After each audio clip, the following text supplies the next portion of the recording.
Good morning and welcome. This is very exciting, and I'm so thrilled to be here. I'm Barbara Gumprecht with the Washington State Nursing Commission. I'm the nursing education consultant, so I work with a lot of the out-of-state programs that want to get approved to do practice in our state and the in-state programs. So I really, just like Sophia said, want to thank Providence so much for what they've provided. They've provided this room, they've provided the water, the drinks, and then they've now added in food. So I really want to give a big kudos to Providence Health System. Thank you. So thanks for coming to the Transition to Practice for Non-Acute Care Settings. Back in October of 2011, there was a statewide meeting to discuss the Institutes of Medicine's recommendations. Representatives came from leadership, from education, from practice, administration, regulations, all attended this meeting in October of 2011. So that's kind of that's when the start of the Washington Nursing Action Coalition started. In 2012, this group, we were now calling WANAC, Washington Nursing Action Coalition, divided into three groups, and that was education, leadership, and practice. So the education subcommittee is chaired by three people, the three OCA, as Mindy calls it. Catherine Ogden, representing Swedish, part of Providence, practice. Dr. Ann Hirsch from Seattle University, representing education, and Dr. Mindy Schaffner, representing regulation from the Washington State Nursing Commission. The education and leadership subgroups still continue to meet. The WANAC Education developed a charter based on the IOM report, and as Sophia said, there was four main goals out of the IOM report of all the recommendations they made. This group came up with four goals.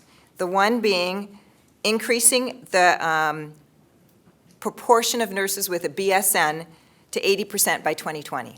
Well, we're increasing, but we're not getting there as close as we had hoped. Double the number of doctorate-prepared nurses. We've already attained that in our state. So that's very exciting that we really have pushed forward, and thanks to all the practice and education for doing that. Ensuring that nurses engage in lifelong learning, and then implement nursing residency programs. Hence, that's why we're here, for residency programs. So last September, Dr. Renee Hoaxel and I were asked to co-chair a residency, a transition to practice for non-acute care in rural settings. As most of you know, most of the hospitals, definitely in all the big areas, already have amazing residency programs that are set up. But what about everybody else? And that's where we really have the need, that there's so much that's already been done that can really be transitioned and utilized for this other population and the other set of employers. So we were asked to provide either a plan or a product. Well, representatives across the state got together, we had committee, we started with no budget, we came up with a plan to do this conference. And as I say, luckily Providence came through it for us and have been very supportive in multiple ways, not only the room, but then we have speakers and representatives from them because they have started this process of transition to practice, they've been implementing it.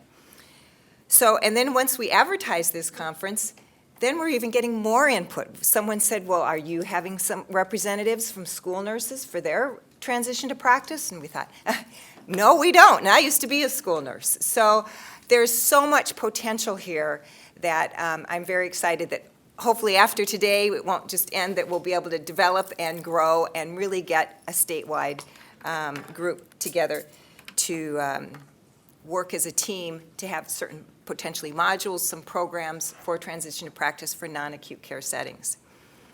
So here we are. So the next is that Jim Hansen's been a part of our committee and has contributed a lot. He's actually published a book on nurse residency programs, so I think he's a good expert to help, and he started a business. But anyway, he's the executive director of the Nurse Residency Partnership and a clinical instructor at Washington State University.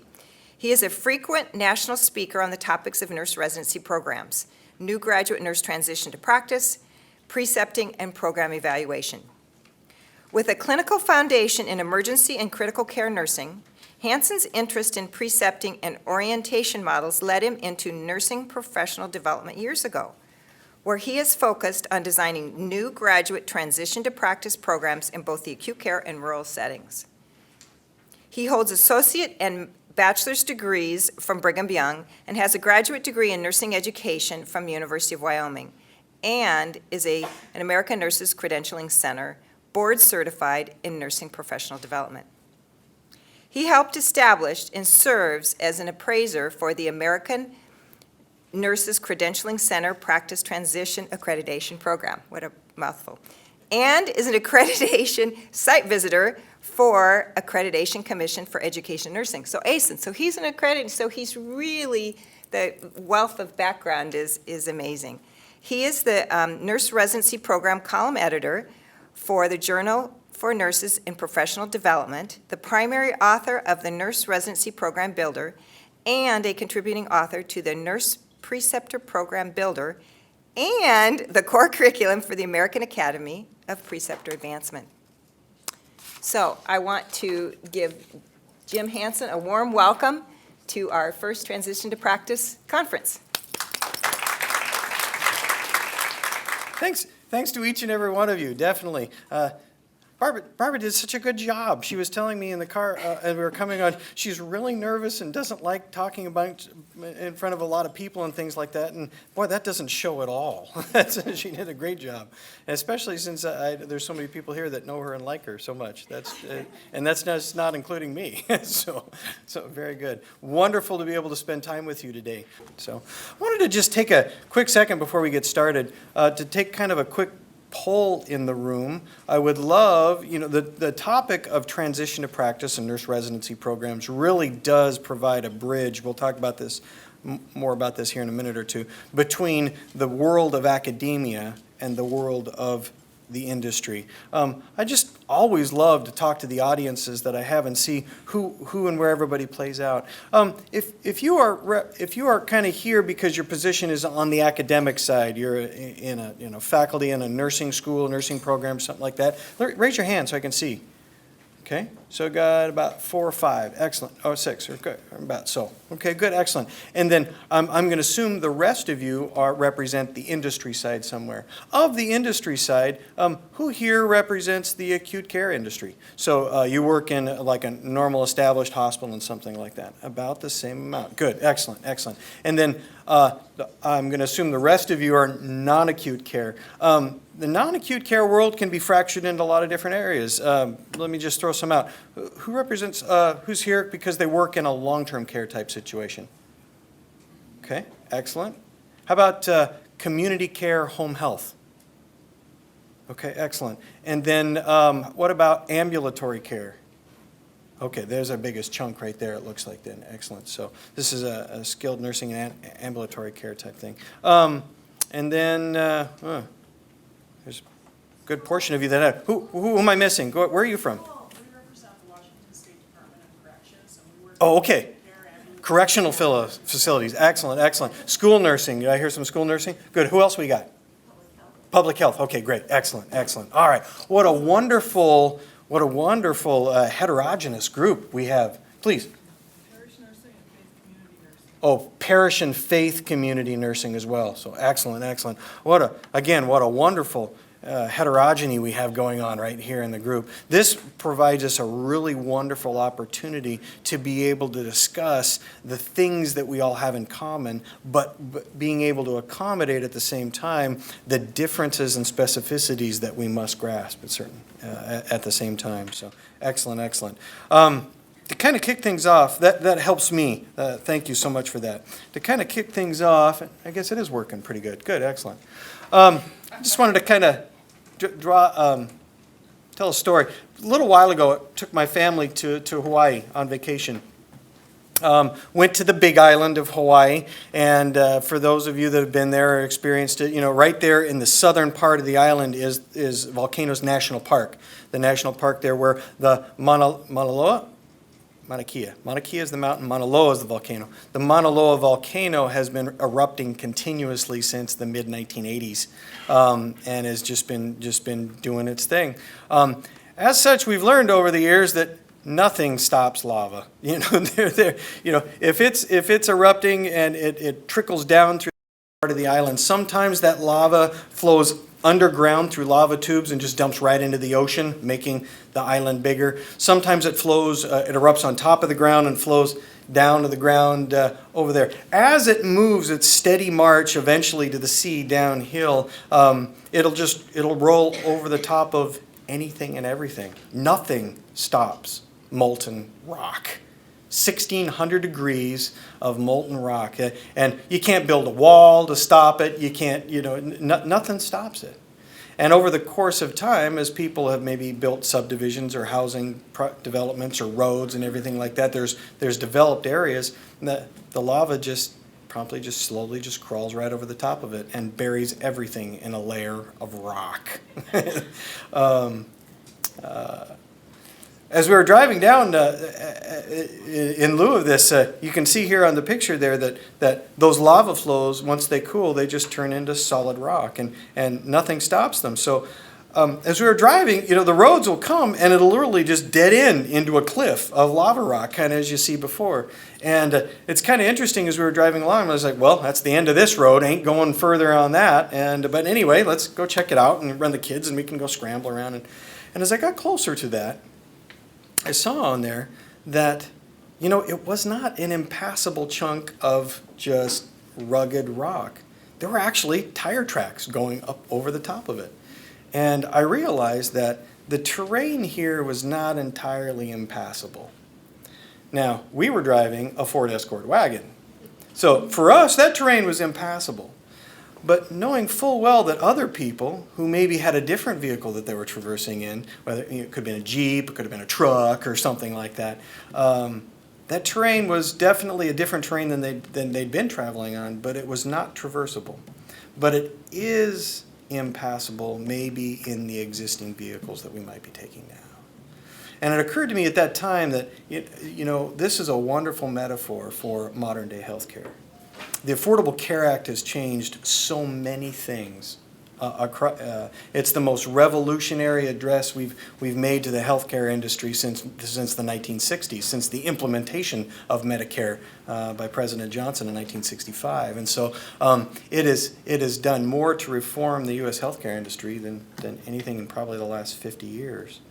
And I've talked to a lot of my colleagues that are really concerned about that. It's impossible to move forward. How can we move forward and things like that? I want you to know that I definitely think that the way forward definitely exists. But it may not exist using the vehicles that we may have been used to traversing that environment in over the past 40 or 50 years. The terrain changes, so the vehicle changes. And healthcare is pretty much the same way. Let's kind of go into this. The Affordable Care Act, the Patient Protection Affordable Care Act, is one of the big tenets that really applies to us today is whole chunks of the Affordable Care Act are apt to promoting moving healthcare out of the acute care industry where it's been embedded for the past 60 years, 70 years, moving it out of the acute care industry and into community and non-acute care settings. This is due to, in 2012, for example, 1.3 million residents in nursing homes, rising steadily every single year. Now that we understand that this is rising for two reasons. Number one is there's more elderly than ever before as the baby boomers continue to age and retire and things like that. So we're naturally, the demographics are changing. But more specifically is non-acute care centers, nursing homes, long-term care, skilled nurse facilities, things like that, they're also rapidly expanding their service opportunities. Skilled care services are growing exponentially across the board. And as a result, they are taking on care that they never have before. And so numbers are swelling. Beginning in 2010, new nurses were more likely than ever before to begin their careers in a non-acute care setting. Okay? We'll talk about the specific numbers and demographics as of a year or two ago here in just a bit. But know that this is a trend that is not going away, that we're definitely going to continue to see shifts that way. The Affordable Care Act continues to motivate this by moving money as well. That process is moving a little slower than that. But then again, the Affordable Care Act's only about half implemented. It was a 10-year implementation starting in 2020. Or 2010, excuse me. So with most of the implementation being done by 2018 and complete implementation by 2020. So because we have so many new nurses that are moving into non-acute care areas, being able to know and understand their experiences and accommodate them in these new environments really is something we got to take a pretty strong look at and keep a closer attention to. With that in mind, I wanted to be able, just by pure foundation and background, to be able to turn the clock back, if we could, 50 or 60 years. I know none of you can relate to that at all, but we don't want to take too much time on it because we got a lot to talk about today. But I wanted to talk about the nature of nursing education and why we might be in the situation we are today. Let's talk about nursing education way back then. Real quick, again, none of you are even old enough to remember these days, I'm sure. But who here is a nurse, maybe because their mother was a nurse? Okay? Got a couple. Okay, so I'd like you to think about your mom for a second and maybe the experiences that she had. Back in the day, we won't describe the day, but back in the day, nursing education was accomplished very, very differently, a very different model than it is today. Nursing education was primarily done in the acute care facility, in an apprentice-like model. Nursing students would work right alongside real nurses in the unit all the time. They would be assisting the nurses with basic skill and care tasks and things like that. Then didactics and specialized knowledge was usually done, as you can see. Let's see here. I do have a mouse. Can you see my pointer if I'm moving it around? Nope, you can't. Well, we won't use the pointer then. And you can see on the picture on the right, classes were done, again, in the hospital, taught by professional staff nurses with years of experience. So you've got practice experts teaching nursing students in the clinical environment in an organized fashion. Now, this system had pros and cons. One of the most significant drawbacks to it is that nursing education had a very technical and very disciplinary focus, not a professional one. Now, to nursing's credit, there wasn't a whole lot in the way of nursing science going on at the same time. It hadn't developed much yet, and so a professional education or a liberal education was not really on the radar much. So big drawbacks there, big drawbacks. At the same time, some of the pros, by the time a nursing student finished their academic education and took their boards, they had spent thousands and thousands of hours touching real people. And when they started, they knew what they were doing in patient care. In addition, the hospitals and organizations that employed them loved them because they'd spent so much time in that organization. They had already been culturally acculturated to the organization. They had adopted the mission, vision, values already and things like that. And so it was a very easy transition that way. Okay? So, but again, pros and cons. Well, hasn't things changed now? Wrong button. Let's do that, okay? So let's take a look at nursing education now. As nursing education moved out of the hospital and into the collegiate classroom, several things happened. Those same pros and cons continued, but they essentially switched polarity. Okay? At the same time, nursing gained great strides in achieving a liberal professional education grounded in theory and professional practice to a degree it had never been seen before. And that's excellent. That's excellent. The drawbacks at the same time is that nursing students were now beginning to enter practice with only a small fraction, a fifth or a sixth of the amount of patient care time that they ever had before. Okay, spending more time in nursing simulation labs and less time in the clinical environment, spending more time in collegiate classrooms and less time hands-on with patients. Okay, as this change happened, we began to see that people, nurses, as they would leave the college and they would graduate and they would get their first job, that there was a breakdown, an adjustment that needed to be made. Now they're entering the acute care culture that they hadn't been as well acculturated into. They weren't as well prepared with their with patient care skills and experiences they had been before. So it's a back and forth. We've come over the years to determine this as what's called the preparation practice gap. Okay, that once you leave college and start your first job, things kind of happen, and it's not as smooth a transition as it could be. By all means, nursing and healthcare is not the only person that the industry that deals with this. Education, engineering, elementary school, post-secondary education, engineering, architecture, lots of professions document the same difficulties of how collegiate education only moderately prepares people for practice.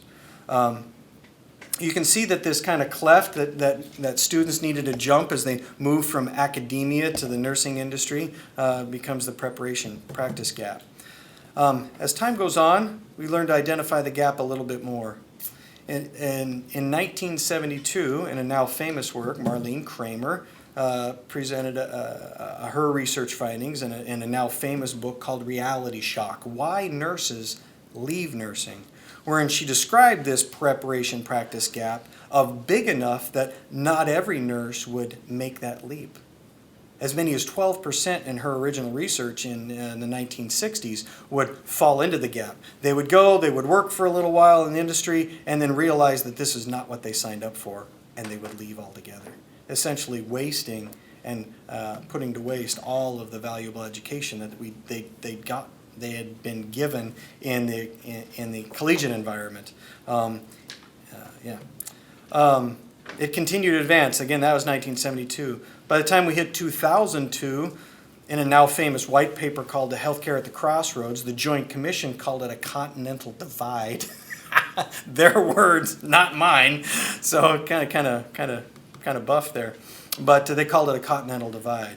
As the healthcare industry continued to grasp new changes, new developments in what was going on, and change and evolve, to the nursing school's credit, they were evolving their curriculum as well, but the industry had to just evolve too fast. And so as a result, even though they're both kind of moving in the same direction, the industry was moving faster, and the preparation practice gap just got wider and wider and wider, to become, again, in 2002, a continental divide as described by the Joint Commission. The advisory board company, and there's some other really important research done in 2008 and 2009, finally found only a 10% agreement between hospital executives and nursing school leaders in the phrase, and I got to put my glasses on for this one. Screen's small on here, so. Overall, new graduate nurses are fully prepared to provide safe and effective care in a hospital setting. As you can see from this graph here in front of 90% of nursing school leaders agreed with that statement, but only 10% of hospital nurse executives did. So this kind of elucidates how big that preparation practice gap has become, and some of the things that we got to do and deal with it. So fortunately, in the past couple of years, especially since 2010, both the academic side and the industry side have both made great strides to be able to close this gap and bridge the preparation practice gap. Two ones that we'll talk about really quick, one from the academic side and one from the industry side. Those academic side, in 2010, just right there with the implementation of the Affordable Care Act, I don't think they were coincidental, but I don't think they were deliberately put together that way as well. An incredible book, Patricia Benner's new work called Educating Nurses, a call for radical transformation, wherein she says we need to radically rethink how we do collegiate nursing education on a lot of ways, because we're obviously, the preparation practice gap has gotten so wide, we're not able to provide the kind of nurses the industry needs. So those of you academics, the few of you familiar with this work, it's huge. Yeah, absolutely huge. I've read it. It's fantastic. If you're not into this world, though, don't read it. Parts of it are dry, although she does pretty well with that. On the industry side, the industry took a stab at that as well. In 2010 came the now famous report called On the Future of Nursing by the U.S. Institute of Medicine, what's it called? Advancing Health and Promote. It's on the future of nursing. So I always get that secondary title messed up. My bad. Anyway, in so doing, the U.S. Institute of Medicine said, all right, this is what we got to do. For nursing, for the nursing profession to fully embrace the role that we need it to have in 21st century healthcare in America, we need to make some fundamental changes in it. They had eight recommendations to that. Number 3 on the list was implement nurse residency programs. Only 8 recommendations from all across the board. It was from this very report that the nursing action coalitions across the U.S., including the Washington State one, got their vision, their direction, and sometimes some of their funding to be able to accomplish some of these initiatives. This is huge as well. But we see how we've taken big stabs from both the academic side of the preparation and practice gap and the industry side as well, 2 big gaps. In intervening years, we've done enough work with this, and enough people have done some really good work that in the intervening years we now have the opportunity to have some books that teach us how to build nurse residency programs. We now have accrediting bodies that will put a good housekeeping seal of approval that will accredit nurse residency programs to make sure that they're meeting a gold standard for evidence-based practice and best practices and things like that. So we're making a better, we're looking at this and taking a better, we're addressing it better than we ever have before. But of course, there's still a lot of work left to do. With that in mind, let's take a look at nursing demographics. And that should frame some of our conversations going forward. As you can see here, when it comes to the nursing workforce, most of the work in transition to practice and nurse residency programs, as Barbara so correctly elucidated just a few minutes ago, is simply that it's all been done in the acute care side. Why? 2 basic reasons. Number 1 is population. The other 2 is resources. The acute care industry has a lot more money and a lot more fiscal and human resources to devote to the issue. But the real matter is that most nurses still just go to work their first job in acute care. In 2013, you can see on the left-hand side there, registered nurses, 75% are getting their first jobs in the acute care industry. However, 25% and growing of new nurses are not getting their first jobs in acute care industry. Long-term care, 13%.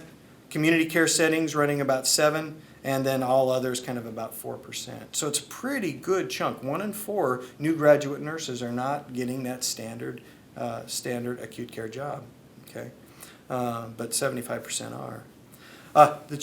Please. Question on that. Do you think part of that is because of the lies we tell them that to be a real nurse, they have to have their adult med-surg nursing experience? Perfect question. Lie is a tough word. I don't know whether I would use that word. But what I really respond to... Bias? Yes. I'm sorry, for the sake of the recording, the question is do you think that the reason why so many new grads still go into acute care is because of the lies that we tell them that in order to be a real nurse, you need that 1 to 2 years of med-surg experience in acute care before you launch into your career? And what I really do respond to, what you're saying, is the we tell them. That's the part that I think. Nursing students, I think, go to acute care, number 1, because that's an environment they're familiar in. Of the diminishing amount of clinical hours that nursing students spend in the clinical environment during their collegiate experience, what percentage of them is done in acute care? Most. A lot of that's okay. I know a hospital. I'm familiar with that, so I'm going to go apply a job there because at least I'm familiar with that. Not as much time spent there. Okay. Another thing is it really does harken back to what the tradition of, in order to prepare yourself, you need a grounding in med-surg acute care. In the day and age of specialization on all things, even med-surg nursing is a specialty. It wasn't the general practice that it was. Also compounding that is the fact that by and large, collegiate curricula is designed to prepare generalist acute care practitioners. huge focus in collegiate curricula is to design hospital nurses. And so that is some ways that the collegiate industry is continuing to shift and move and alter portions of their curriculum so that we can accommodate those things. But those are big forces. Those are huge paradigm shifts to make, and we still have some shifting that we need to do. Is that helpful? Please, another question. Yeah. Well, actually, a comment to that. Yeah. I think, I work in school health and have been interviewing a number of new graduates because there's an RN shortage. So, you know, we've had to look at new grads, even though sometimes we wish they'd had more clinical experience.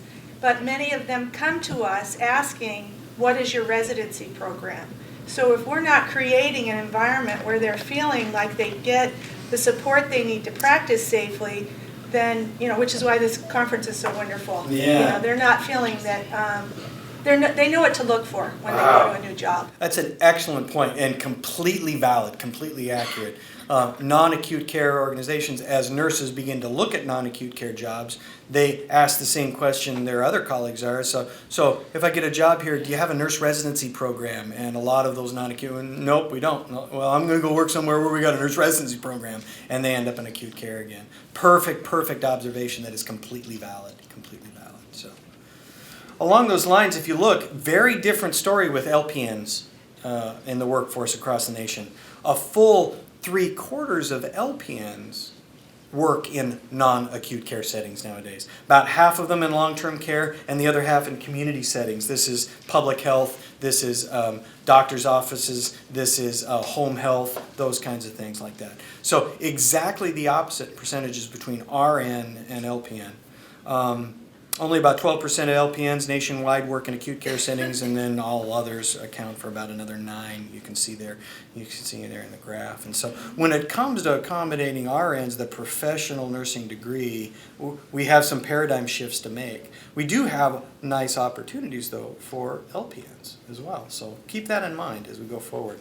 I think for this group, it certainly says that when we try to put together solutions for transition to practice programs in non-acute care settings, we cannot limit it or exclude LPNs in any way, shape, or form. We got to put everybody in there because LPNs provide a huge component of the nursing workforce in non-acute care settings. Okay. With that in mind, let me just, I'm going to take a look at your handouts here to make sure. Have I skipped anything or glossed over something that you haven't hit there? I think we're caught up. I think we're doing okay. So with that in mind, I wanted to give you kind of a pulse check, the best pulse check that we have nationally on what it's like to be a transitioning new graduate nurse in a non-acute care setting. The blunt answer to your question is up, and we still really don't know a lot. Because so much of the efforts and resources being on the acute care side, there is still just a ton of unanswered questions as to how new graduate nurses transition, what their experiences are, what they need, and how to close that preparation practice gap in non-acute settings. That until about 3 months ago. There we go. The National Council of State Boards of Nursing several years ago funded and put together a large monumental study, the largest study on new graduate nurse transition to practice ever before undertaken, ever created.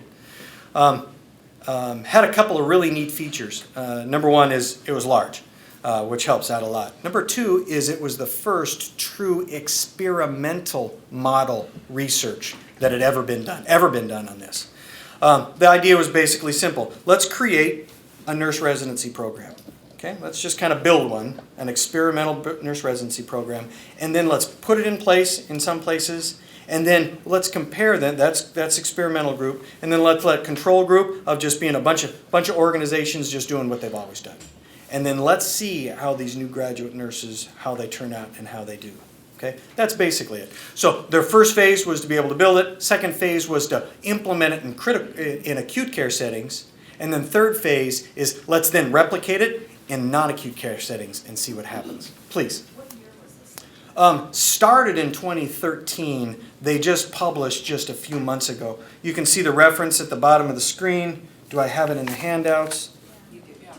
Good, thank you. So, Journal of Nursing Regulation is just a few months ago. So, This is huge. This is really huge. Nancy Spector is done a really wonderful job communicating a lot of the work that she's done. And she's so approachable. We'll get to talk about tools and things here in a second. Okay, now I'm beginning to geek out a little bit. I got to be careful. So this is something that I get a kick out of, obviously. So, but that was the goal. So findings just got published just a few months ago. We're gonna skip the acute care thing because we're here to talk about non-acute care stuff.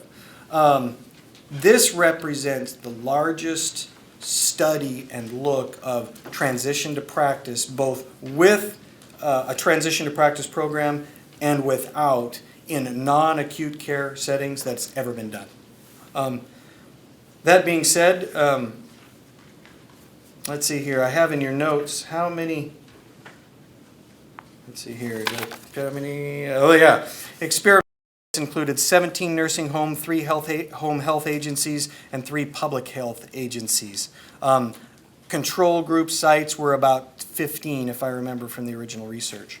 They hired an overall 32 RNs and 16 LPNs. So even though largest study ever done, multi-state, you see our working group we have to work with, incredibly small. All right. So that does tell you. Please keep, and they openly acknowledge, we got to keep some of these findings in perspective because of that. That being said, I wanted to kind of take you through this study and see what they found and see what they come across with, because that'll help us really kind of get some lessons learned and some ideas of how we might be able to move forward going forward. So in non-acute care settings, they put this experimental transition to practice program. It's exactly the same one they used in the acute care, which becomes a factor. But they plug it in here, and then they let the other ones just kind of do what they were doing, and then let's see what happens. Okay. I want to talk, there it is. So there's the study and the abstract for it, just to augment that. A couple things I really want to focus on before we talk about the results of this study. A couple of really good tools that they use to be able to gather data. For the past 10 to 15 years in the nurse residency world, we've been focusing on pretty much one, really emphasizing one characteristic of new graduate transition to practice, and that is personal feelings of comfort and stress, or lack of stress. They were disparaged with the amount of nurses that they would have turnover in the organization. They'd come, they'd be here for a while, and they'd leave. And it's because they're stressed out because that transition to practice wasn't managed well. So if we can do that and we can assess, are you less stressed? Do you feel good? Do you feel like you're being supported? Do you feel like you're getting a good experience? And if they'd say by and large, they'd say yes, they had a tendency to be more committed to the organization and more able to stay. That reduces nursing turnover and therefore reduces the amount of recruitment and turnover dollars that acute care organizations would hemorrhage going forward. This has kind of been the backbone of data gathering for a long time in the nurse residency industry. It's by no means exclusive, but that's pretty much been it. Let's focus on how they feel, and are they feel good about what's going on? Do they feel comfortable? Are they less stressed? Okay. This is the first study that really took a big, huge stab at, in lieu of the Affordable Care Act, that took a good stab at, not only do they feel okay about it, are they feeling good and are they less stressed, but is it doing any good? Are they any better nurses?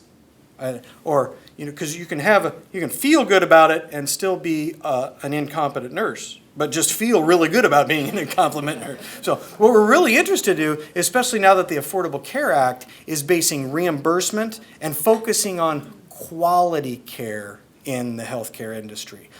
It's not just that we're delivering care. Let's take quality up a very large notch. In the acute care side, the reimbursements are directly tied to it, to quality indicators, now more than ever before. It's a graded thing, but that'll continue as the years march on, especially in Medicare.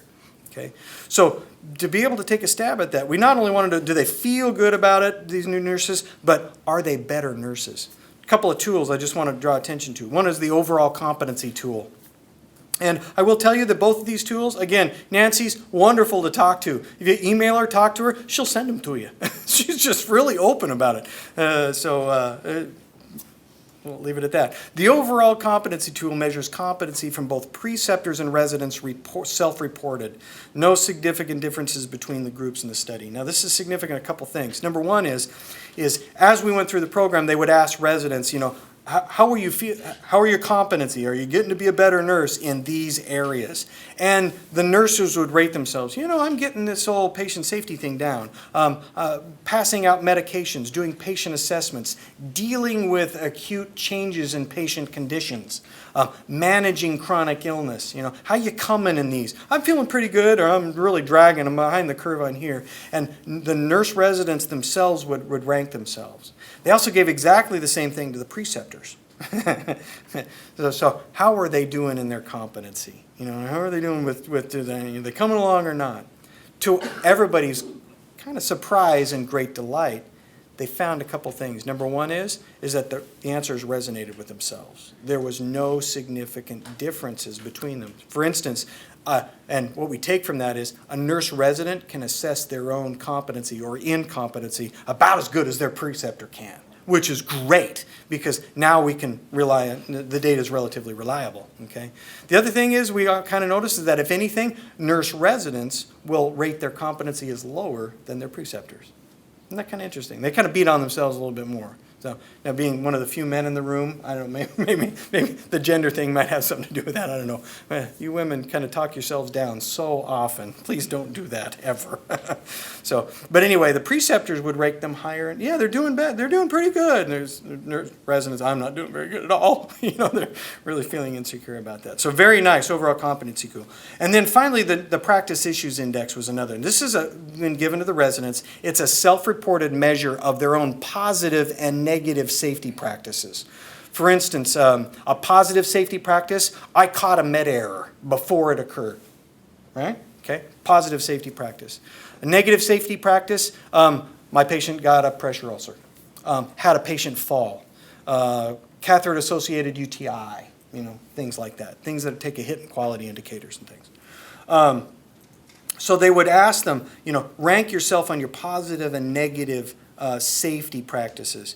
One alarming finding in the acute care side versus the non-acute care side is that non-acute care nurses, they had a much higher prevalence of negative safety practice than their acute care counterparts. So I wonder if it's, we don't know why. I wonder if it's because in the acute care side, as reimbursement is increasingly tied to quality indicators, fall rates, infection rates, those kinds of things are huge. Medicare doesn't pay for those things anymore. Hospital pays for those things now. And so they lean on pretty hard. We got to keep our quality indicators up. Pretty significant there. Much higher rates of negative safety practices in non-acute care environments like nursing homes and things like that. The most alarming, not alarming, let's see here. The most significant bits of finding, let me talk about, work stress and job satisfaction tools were also used, and workforce turnover was tracked and things like that. Didn't find anything really revelatory there, so we'll skip over that. But what I do want to talk about significantly, some of the most monumental findings in this is related to the nursing turnover. We talked about how turnover can be costly and quality damaging to any organization, acute care or non-acute care. Please look at some of these numbers. So in our study group, turnover 45%. That means almost half of the nurses left the organization. In the control group, 70% turnover over the first year. 70. That means an acute care industry, the non-acute care industry would hire 10 new nurses and only 3 of them would be there a year later. Okay. Don't know why. Some guesses here. The data collection was during 2012 and 2013 as we're still moving out of the economic downturn that we hit pretty hard, starting in about 2008. Lots of nurses were having still a very hard time finding any kind of job. see anecdotally across the industry, we saw a lot of new graduate nurses taking part-time night work in a nursing home just because it was a job, and that's all they could do. But their real goal was to get full-time work, and they liked acute care since that's what they'd been. So as soon as something came up, they'd leave. The research does not back that up. That's anecdotal information, but we really don't know why. We really don't know why that is, but we do know that it was. In the control groups, 70% of nurses left in the first year. And of course, in the experimental groups, 45. That's a huge difference in nursing turnover, enormous difference. We don't see these kind of jumps in the acute care industry nearly as much. Okay. As you can see, RNs and LPNs, the turnover, 47% among the RNs, LPNs even more so, which might be an argument against my observations of nurses leaving so they can get a full-time or a better job kind of thing, because a lot of that turnover was among the LPNs. Nursing homes took the biggest hit. You can see 65% of the turnover amongst all groups, experimental and control groups, happened in the nursing homes. Home health, 14%, public health, 25%. There. So that is a window of opportunity for us to kind of look at and explore as far as what can a nurse residency program do for a non-acute care environment. What it can do is it can enhance stability and onboarding and really reduce turnover. These are dramatic results. Please. So on the statistics that you have there, you don't split out the difference between the study group and the control group for those facilities. That's Is correct. there a reason for that? Yes, because it wasn't in the original research. I'm sure it exists. I don't have that data. So. I just wasn't Yep, sure. if it yep, was yeah. possible. The way they reported it, just the way they reported out in the research, is the turnover for licensing and facilities, that was both control and experimental groups, and so, yeah. I'd have to pour through the data in the original research data, and I don't have access to that, but, so I'm sure it exists, so. There was another hand, too. That's it? Okay, all right, let's move forward there. All right. From these things and from this monumental study on transition to practice by the National Council of State Boards of Nursing, we can learn a couple things, both in acute care side and especially the non-acute care side. This is what we now know. We now know that any kind of nurse residency program, any kind of a transition to practice program is better than nothing, okay? That it does good. Now, we can debate, and we will continue to debate, what does the most good and what does the least good? What are the most evidence-based elements of a good transition to practice program, and what is fluff or what is less effective? We're still trying to figure that out. But we do know that nurse residency programs, especially this experimental model that they created, which was just for us with the door closed, was not a really robust nurse residency program. It was okay. It wasn't bad, but it was certainly not the gold standard that everybody should emulate as far as a nurse residency program. It was just kind of an average one, which was kind of good. So any kind of nurse residency program is better than nothing because the turnover is really notable. Like acute care settings, nurse residency programs increase confidence and competence, and they lower stress as compared to the control group. We also found that in acute care, administrative engagement and buy-in is essential for the success of the program, even more than on the acute care side. It's a big deal on the acute care side, even more so in non-acute care. You need to have administrative and executive level engagement and buy-in to it. Otherwise, it's very difficult to continue to sustain any kind of initiatives. Please. Just a quick question. With this study, how long was the residency program? It was a one-year program. Yeah, it was a one-year program. So full 12-month residency? That's correct. Now, it had several different phases in it. Okay. Let me just, okay, so the nature of the model that they built is that it included organizational orientation, which is usually about a week, new employee onboarding, kind of thing like that. So that's phase one. That helps them get indoctrinated into the mission, vision, values of the culture, and blah, blah, blah. They report to their unit, and they've got, a couple of days to learn where they hang their jacket and learn some of the policies and procedures. Then there was a period of time, and it was not consistent in the program, where they would work alongside, tied very closely to another nurse, a preceptor, an established nurse, okay? That time was not consistently defined, okay? And usually a matter of weeks, maybe some months, kind of a thing. Then the remainder of that period of time, we'll say about, 6 to 8 months or 6 to 9 months, kind of a thing like that, was still in the nurse residency program, but was an organizational support phase, where they would continue to meet, liaise with management and or mentors and or preceptor type people as resources and touch bases with them. They would be given opportunities to engage and participate in the organization, sit on a committee, do quality improvement projects, those kinds of things. And so the whole experience from start to finish, both orientation, preceptorship, clinical preceptorship, and non-formal mentorship, that whole period was 12 months. So, helpful? Yes. Any other questions related to that? So, all right. The administrative engagement and the buy-in, really important with this, just to be able to promote onboarding and sustainability within the organization. Okay? Yeah.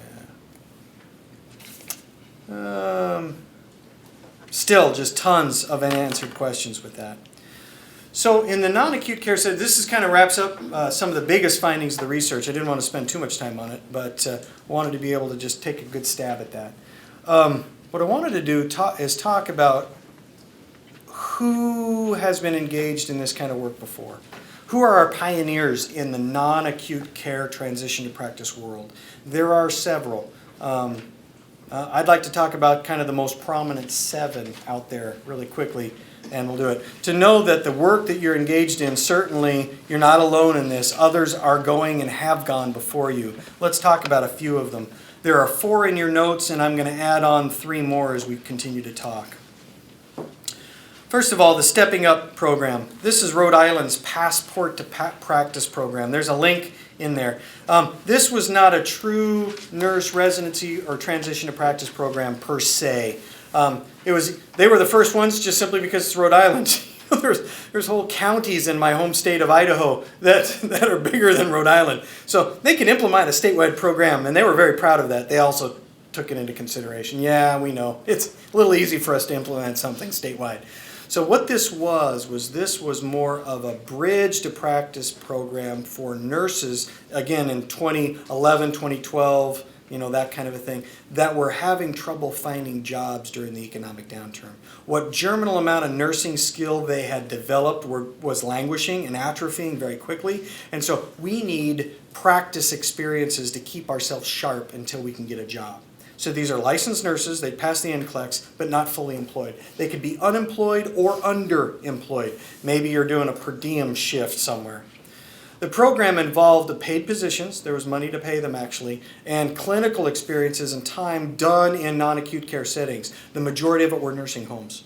And where they would go in, they would work alongside staff members in a paid capacity to be able to gain clinical experience and to keep their budding nursing skills sharp and allow them a greater competitive edge when applying for a job. Now, I'm including it here because it was a paid position, it was in a non-acute care setting, and it was kind of a residency type experience, okay? So anyway, it's a good program, probably the progenitor of us all when it comes to that kind of thing.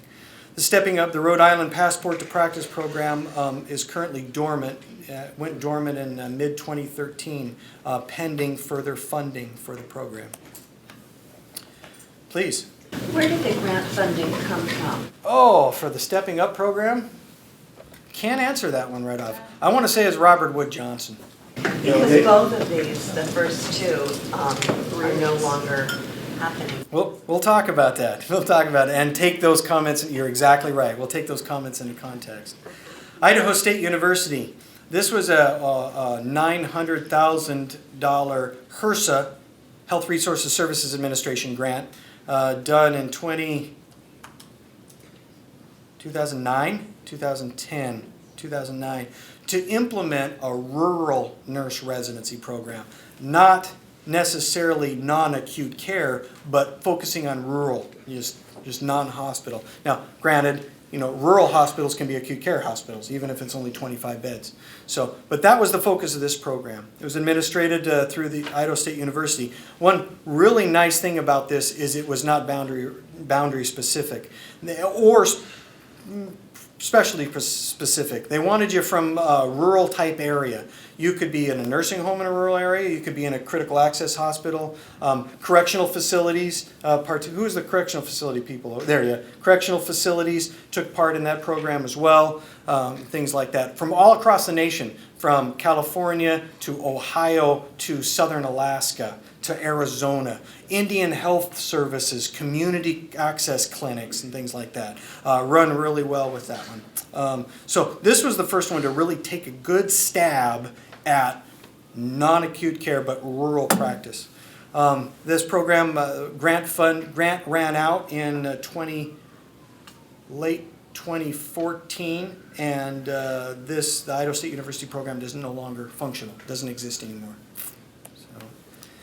The Health Insight, Utah. Health Insight is a large nursing home and non-acute care system in Utah, receiving a $150,000 grant from the Robert Wood Johnson Foundation.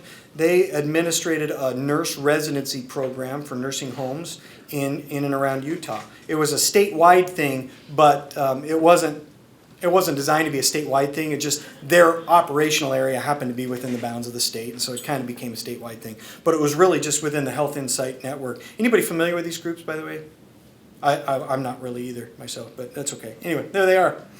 So administered the grant, had a ball with it, ran for about 18 months, and all of their reports, all of their findings, their lessons learned, what they were able to accomplish are all available online in PDF form that you can read if you go hunt them down. Really nice thing. Grant ended in January of 2015, about a year and a half ago, and this program was no longer in existence. So, do you hear a common theme here? All right, we'll talk about that. Okay, we'll talk about that. So, another fourth program that I want to talk about is this is the New Jersey Action Coalition. This is the Washington Action Coalition. Here's New Jersey. New Jersey Action Coalition put together a wonderful program, again, non-acute care, predominantly, but not exclusively, for, again, nursing home residents, and providing a transition to practice program for that. Similarly modeled, similar kinds of things. The operational models that a lot of these programs would do is the collegiate faculty would develop series of online educational models that residents would engage in online. Most of the time they were asynchronous. There was just a module that you could take and work on in your own time. Some of them were synchronous, and then they would primarily give tools and a toolbox of support materials to the individual facilities to help guide and manage a clinical orientation or a preceptorship that they may gain. These are all very similar models. Curriculum's academically derived, operationally advised, shall we say. They just provided counsel and tools rather than controlling it nearly as much as they could have. That ran, and this program is currently dormant, pending further funding, and went dormant about 18 months ago. All right. Big downer in the room. Okay, so that being said, now that we've gotten those out of the way, I'd like to talk to you about three more. All right, so. This one is a collaboration between the University of. I'm sorry about the poor icon there. They don't have very good branding on their program. So this is a collaboration between the University of Wisconsin, Oshkosh, and Oregon Health Sciences University. Two organizations, great organizations. I've got colleagues in both, love them both. But you don't normally think they would just really crawl in bed with each other, kind of thing. So to create the Jerry Res. They did not consult Hollywood before making this item. So very, very original title. So this is a geriatric nurse RN residency program. Okay, geriatric based, so gerontology, so again, nursing home focused. It follows the same model as far as funding, operational model and things like that as these guys. However, it's just a year or two later. It just opened and started just a couple months ago, actually. So they're taking and enrolling and moving people right now. I'm going to throw this right out there. If you had to pull the trigger on something today and you got new graduate nurses that you got to do something with right now, this is really your best of only about 2 options right now, today. So again, the curriculum is basically just a series of online modules that they engage in, and there's some training for managers and preceptors and some toolbox kind of a thing. And it's running right now. Then there's the online nurse residency program in the state of Iowa. Okay, this one's been running for a couple of years, 2+ years. Okay, this was probably the biggest stab since Rhode Island to be able to implement a statewide nurse residency program. Not necessarily specialty specific, however. It's got a large acute care focus to it. It does not, however, exclude non-acute care settings. Okay? Benefits of this program is not only is the educational curriculum, it's asynchronous modules like the others have. This one has a synchronous component where through interactive webinars you can actually engage in faculty. So nurse residents are actually engaging with real human beings rather than passively going through their own educational curriculum. It provides a kind of a germinal online support community for new graduate nurses. And while it's pretty much focused on Iowa, they do not exclude people from other places to be able to do the program with that. Again, however, it's one program. There's not a whole lot of specialty-specific material for if you're a nurse in acute care ICU, or if you're a nurse in a non-acute care nursing home, or correctional facility, or school nursing, or things like that. You got one curriculum that they kind of provide to everybody, okay? And it's got kind of an acute care oomph to it, okay? But they do need to be commended on a couple things. Number one is their reach. They've had nurses go through this program from New Hampshire to Idaho to Nebraska's and things like that. So other states have engaged and they're happy to do it. The benefit of this one is again a completely online model and is a good one. So if you had to pull the trigger on something today, these are really your only 2 options that if you had to move on today. The Jerry Res or the online nurse residency program. Okay. And last, by way of just personal thing, and by way of disclosure, the other option that is going is the nurse residency partnership. This is my project, so we won't talk about too much of it because this is not what I'm here to do. But nurse residency program is an online nurse residency program, completely online, completely scalable on a statewide level or down to an individual in a correctional facility in northern South Dakota or something like that. It is unique in that there is a core curriculum of content and competencies that all new nurses have, but has the ability to add on specialty-specific modules, a non-acute care module or an ICU module or a thing with specialty-specific clinical content. That's unique there. Probably shouldn't talk more about it other than that. So, moving on, with enough work that we've done with, I guess, the last thing I'll say, the reason why I put that one last is because the nurse residency partnership is not open yet. It's still in development. It's in its final phases of development. Plans to open by the end of the year, but that's enough of that. So we've done enough work with nurse residency programs, and enough anecdotal research has happened in the acute care as well as non-acute care side that we can take a stab at providing standards for performance in nurse residency program. Not only what are best practices, but what are evidence-based practices as well.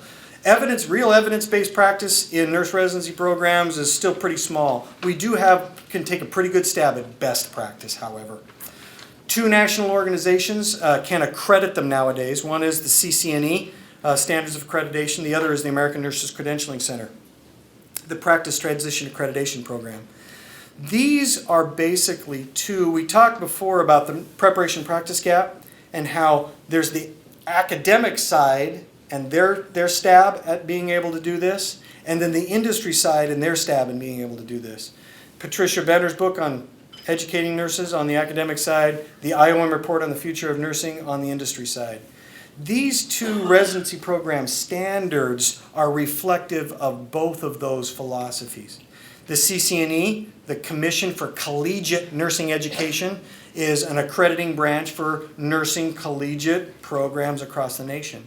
If the CCNE were to look across that preparation practice gap and say, you know what, I think nurse residency programs should look and behave and do these kinds of things.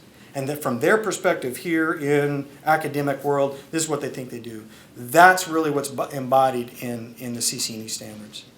On the other hand, on the industry side, if the industry says, okay, so this is what we need, let's take a look at this transition to practice. I think, as the healthcare industry, that we need these kinds of things in a nurse residency program. This is what it needs to accomplish, this is what we need to do. And if they were to embody those things in a set of standards for a transition to practice program, that's what the ANCC PTAP program would be. So there's a high degree of overlap, probably 60% of overlap between them, but they really do represent the two predominant perspectives, philosophical perspectives in the industry. Again, by way of disclosure, I love the ANCC PTAP program, but I was part of the original development team in Washington, D.C. that helped develop it. That was back in 2013. So just by way of disclosure, I'll say that. So that's not an endorsement for either program, obviously. Okay. Using what we know from the research and using some of the things from these standards, we can get some best practices for building, constructing, or elements that would make a good non-acute care nurse residency program. First of all, administrative buy-in for consistent implementation and sustainability. I'm going to come back to this here when we get to moving forward and talk about that a little bit. Preceptor orientation and training is a key. Residents need to be enculturated not only to the program, but to the organization that they work with and their workplace. They need to feel like and become a member of the team that they're hired onto. That is critical. An educational curriculum that is competency-based and that supports specific CUSN abilities. CUSN, the Quality and Safety Education for Nurses and Project, is a series of competencies that have been around for 5-8 years now, at least, to promote quality and safety in healthcare practices. Evaluation structures to ensure competency development, not just that new graduate nurses feel good about what's going on, that they're actually becoming better nurses. An organized preceptorship with goals, competencies, peer support, and reflective practice.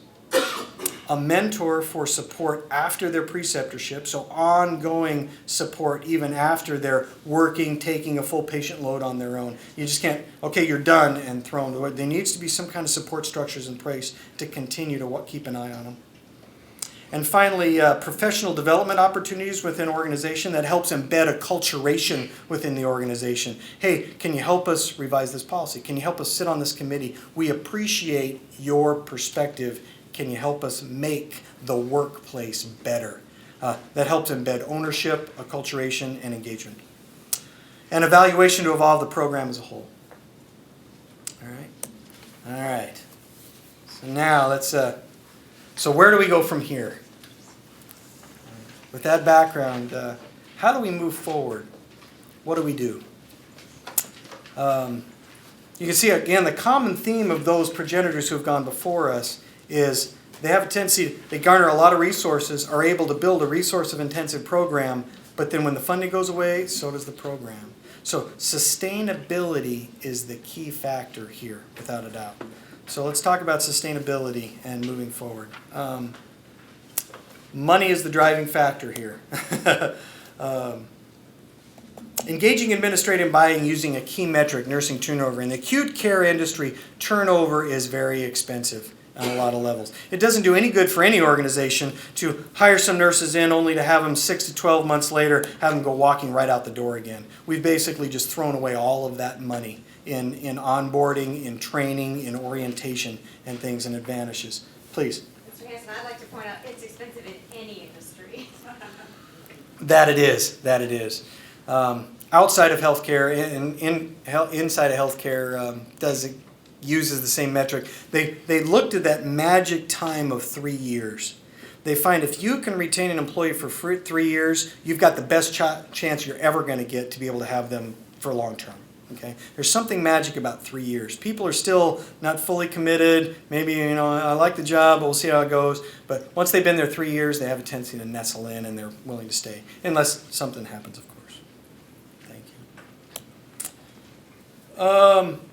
We noticed that organizations and hospitals in and out of acute care, if they have high turnover, we got a lower return on assets, a lower cash flow margin, higher lengths of stay rates for patients, higher average cost per discharge, decreased efficiency, decreased productivity. All of these factors equate to lower quality outcomes in healthcare. Okay, and that's the key. Okay, higher turnover equals lower quality. Okay. So how do we do this though? How do we be able to put together the numbers? How do we turn nursing turnover into actual real financial dollars? Well, that's not really easy to do. It's kind of difficult. When we look at turnover costs, there are several different types of costs, direct costs that need to be taken into consideration. There's 4 of them, and I'll just quickly talk about them from small to large. Okay.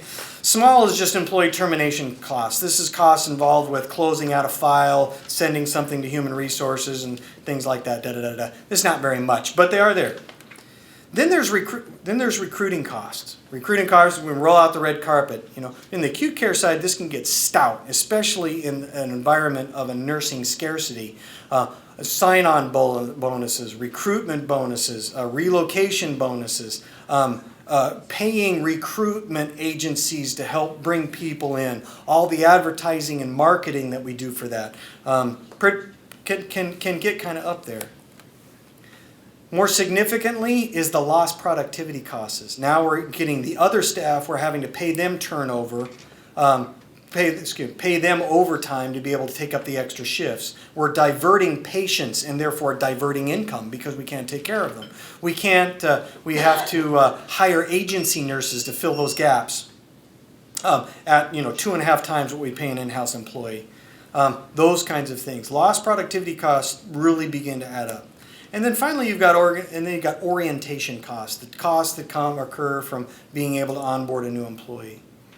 Across the industry goes back and forth. How much does it really cost to orient a new person back and forth, back and forth?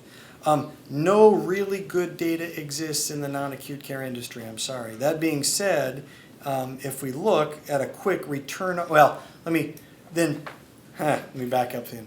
As we look at that, and as we can quantify the dollar amount of how much we're hemorrhaging in turnover, implementing a nurse residency program can reduce that turnover and save us money if we can build a program that costs less than the money we're saving. The program will pay for itself and be profitable, right? So if we're losing $100,000 a year in turnover and we implement a program that costs $50,000 to run, and we can run that program for less than $50,000, it's a benefit to everybody, right? Everybody wins, correct? So probably the best value that I've been able to find in the non-acute care industry is Cottle. Back, it was 25 years old, unfortunately. Found that the cost of replacing one new graduate nurse in a non-acute care industry, such as like a nursing home or something, runs right about $7,000. Now that's 25 years old. Okay, take that. But let's just kind of look at this for a bit. So cost of replacing one graduate nurse, about $7,000. Cost of financing 70% turnover with, say, 10 graduates. Let's say a consortium or a group of non-acute care facilities hire an aggregate about 10 a year, let's say, because we know that a nursing home or a single correctional facility or a home health agency may just hire one. That's all we got this year, and maybe we'll do it every other year. So at 70% turnover, that's going to be $49,000, right? 70% turnover. If implementing a nurse residency program can drop that to 45%, well, that reduces our turnover to only 31.5, making a net savings of 17.5 for the organization, however big that organization might be. Let's say that we can implement a nurse residency program for $17,000 a year. Well, that makes it 103% return on investment and it makes profitable. But therein lies the danger.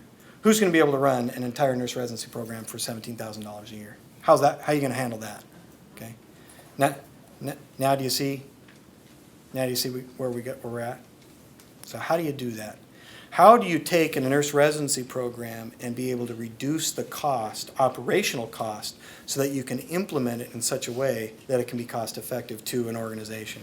Please. I looked at, the cost of the hospital has to be when falls occur in Medicare, those type of costs. And when you have PSNs, you have experienced nurses, they will go down, and anybody did those kind of analytics. Perfect. They have. Well, let me just lead into the slide here. Actually, we couldn't hear what she said. Oh, please. Sorry. Yeah. Let me. She said, in so doing, correct me when I'm wrong here. So, paraphrasing what she said, has anybody done the research to be able to quantify the expense provided due to lower quality care and lower quality care outcomes and things like that? Obviously, those costs, because higher turnover equals lower quality. Lower quality is more expensive health care. Okay, and that's the danger point for non-acute care settings. In the acute care industry, financial incentives for reimbursement are increasingly tied to quality metrics. Therefore, our quality care goes down, therefore, our money goes down, and it's an even greater cost to the organization. Since high turnover promotes lower quality, low turnover can be a financial incentive. The acute care industry has a financial incentive to keep a low turnover. No such incentive exists in non-acute care settings today, which has been a problematic thing for us. Quality care incentives are not as rapidly forthcoming in non-acute care settings like nursing homes. We've had, long, let me just say it blunt. In a nursing home, we get paid the same whether we provide high quality care or low quality care. And low quality care is cheaper. So what incentive do I have to provide high quality care? Okay. So let's just talk dollars here. Now, from an altruistic standpoint, what are we trying to do with the Affordable Care Act and across the nation? We're trying to elevate the quality of care, okay, and control costs at the same time. But in the non-acute care industry, at this point today, that argument, there's no quality incentive just yet, okay, which can provide a large justification for nursing homes and those kinds of things to be able to be content with a high degree of turnover. There's no incentive just yet, okay? Now, I say just yet because, again, the Affordable Care Act is not only working to shunt overall healthcare dollars out of the acute care industry and into the non-acute care industry, but they've stomped very hard on the acute care industry. Quality goes up, we're tying reimbursement to those. Those structures are forthcoming in non-acute care industry, so we see that. I would fully intend to see those things come and roll out over the course of time. So I have faith and hope for it. Please. I think we can't discredit the regulatory bodies that exist Yes. in the non-acute care settings. Speaking as a former nursing home regulator, I get shut down by finding the non-quality or non-compliance at a level that they could not admit anymore. Yes. And when you can't admit your private pay clients that you can charge anything you want, you're Goes talking way down. some money. Exactly. And and sometimes it takes those facilities, because they have ignored quality and had a high rate turnover, it can take them 6 months to a year to get back into compliance. They also have fines. Not only can they not get income, they are accruing fines Yes. as their non-compliance extends out. So there is finances. I don't know what that actual dollar is, Yeah. but I don't think it can be disregarded. And it is becoming, as the regulatory bodies are becoming more proficient in what they're doing to protect the public, especially our vulnerable population that can't tell the difference between competent and incompetent Yes, care themselves. yes, yes. And many of their family members have a hard time doing that. Yes. With all the complicated work that's done.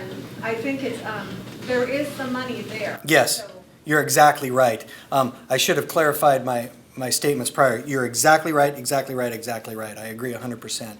And it's unfortunate that in the industry where we have to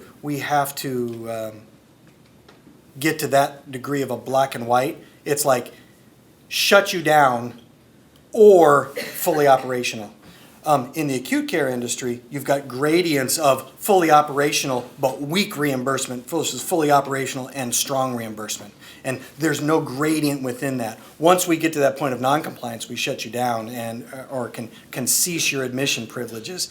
That gets painful. It's no financial incentive until you get to that point, and that's the thing. Another comment, please. Well, I would also argue that the financial incentive has already arrived to long-term care organizations because health systems now are creating ACOs and Yes. they're looking for partners in those ACOs. Excellent. A lot of, finance and quality metrics are going to be put into their requirements. Excellent, excellent. As Medicare begins to look at a total patient experience and saying, okay, grandma breaks her hip, we're going to pay $70,000 to an entire organization to fix that hip. That includes surgery, that includes the hospital stay, that includes the post-rehab stay, that includes the nursing home, the transitional care facility that she spends 5 months in. And you know what? You guys figure it out. And so now the transitional care, the nursing home, the hospital, the acute care hospital, the rehab facility, they've all got to come together and find out how they're going to divvy up $70,000. And so that is an emerging thing with the Affordable Care Act that is actually really nice. Please. And kind of in that same vein that Alexis just spoke of, we have the CMS 5-star report, so for those nursing home compare and home health compare, so that our savvy shoppers are absolutely choosing higher quality organizations. So the fact that, and then home health, we're in Washington State, we're in value-based purchasing. We just got Yep. home health. So Perfect. 24 quality They're coming. metrics. No, it's here. This Yeah. is our 2015 was our baseline year. We were getting graded before we even knew there was a test. So There you go. we're one of the lucky 9. Good. So it's here and it's alive. So they are rolling out now. Now, granted, here and alive, it's a multi-year staging phasing in. It's not full implementation, but it started. So yes, 2015 was a good year for that. Last comment, and then we'll go. Well, I'm a little jealous of you all because in school health and public health, there are no regulatory agencies. So your children, you need to be asking those questions of your school. How do you provide healthcare services to children? It's funded by the education system. We live in Washington State where we're under the McCleary decision where the legislature's been being fined $100,000 a day for not adequately funding education. Not many of those dollars go to school health. So the regulatory piece really actually is helpful when you're looking at quality, and we're doing a Yes, exactly. So features of program development. How do you move forward in a sustainable fashion with an eye towards sustainability? As we saw with the others, the legacy programs that we've talked about, large sources of funding tend to produce large resource-intensive programs that are difficult to sustain. And we've got a graveyard to kind of demonstrate that. Combining in a consortium or partnering with a third party can ease the resource costs with curriculum delivery. You've got to remember that all new nurses have a same core of essential needs, irregardless of whether they go to an acute care ICU or whether they go to a correctional facility. Partnering with that portion of the curriculum can be very, very cost-effective move. Outsource that to somebody else, okay? Things like that. Some low-cost delivery options that have been working really well that helps maintain, like the Iowa program and the Jerry Res program that are still running right now, is that they're static content libraries. Again, you develop content and you put it up on there. It's asynchronous, so it's like here's an online module that you just need to go through. Now, you can argue against the quality of education in just a standard do-it-yourself online module, and we can debate that, but that's another discussion altogether. But very little fiscal resources need to maintain a website that just sits there. That content is there and it's static. It's very inexpensive that way. The other way to do it is being able to diffuse the cost using the internet, using many people's similar needs. For instance, if you were to develop a system that accommodates Washington nurses, you got a small demographic. You'll be able to get more interest, more income. Think nationally or think internationally, and that's the key. If we can diffuse the cost using the power of online networking and the internet over a large breadth of area, that will increase our sustainability. This is one of the nice features of the Iowa online nurse residency program, is the fact that they've reached beyond Iowa and be able to go, and that can help keep them afloat. Sustainable delivery, partnering with the more resource-stable acute industry can be of benefit, especially in that core content. The money and resources do exist right now in the acute care industry that cannot be discounted. Embracing core content and competency development that all new nurses need, regardless of specialty, can be good. Remember, core content you can outsource. Let the experts do that. The wider the reach of that NRP, the more stable and sustainable it will be, like in Iowa or something. We focus the development of new content on the customization of content for components for non-acute care settings. So maybe there's an expanded module that can attach into an acute care program of some sort that contains specialty-specific information just for nursing homes or just for correctional facilities or just for non-acute care in general. You have a core curriculum track with a non-acute care specialty track. You get the idea? Okay, good. The idea of it being scalable is a must because so many of us non-acute care organizations only hire one nurse at a time. There may be only one person in the entire organization. You don't have the resources to build your own in-house whole program. You need to be able to use that. Scalable that enables so that a single nurse with a single preceptor and a single manager can work together and run the whole program by themselves. Wouldn't it be nice? Yeah, so that's a good option there. With those kinds of ideas, that's what we're going to spend the rest of today's conference kind of exploring a little bit about ways that we can embrace some of these more disparate concepts. Being able to draw upon the history of several organizations who have gone before you allows us to learn and recapitulate what they've done well and avoid barriers that they have found insurmountable. That allows us here in Washington to be able to move forward to a degree that maybe nobody else has before and truly help make the world a better place. This is where our opportunity comes to be able to, even though the past is set, the course going forward is the one that you get to chart yourself. Thank you.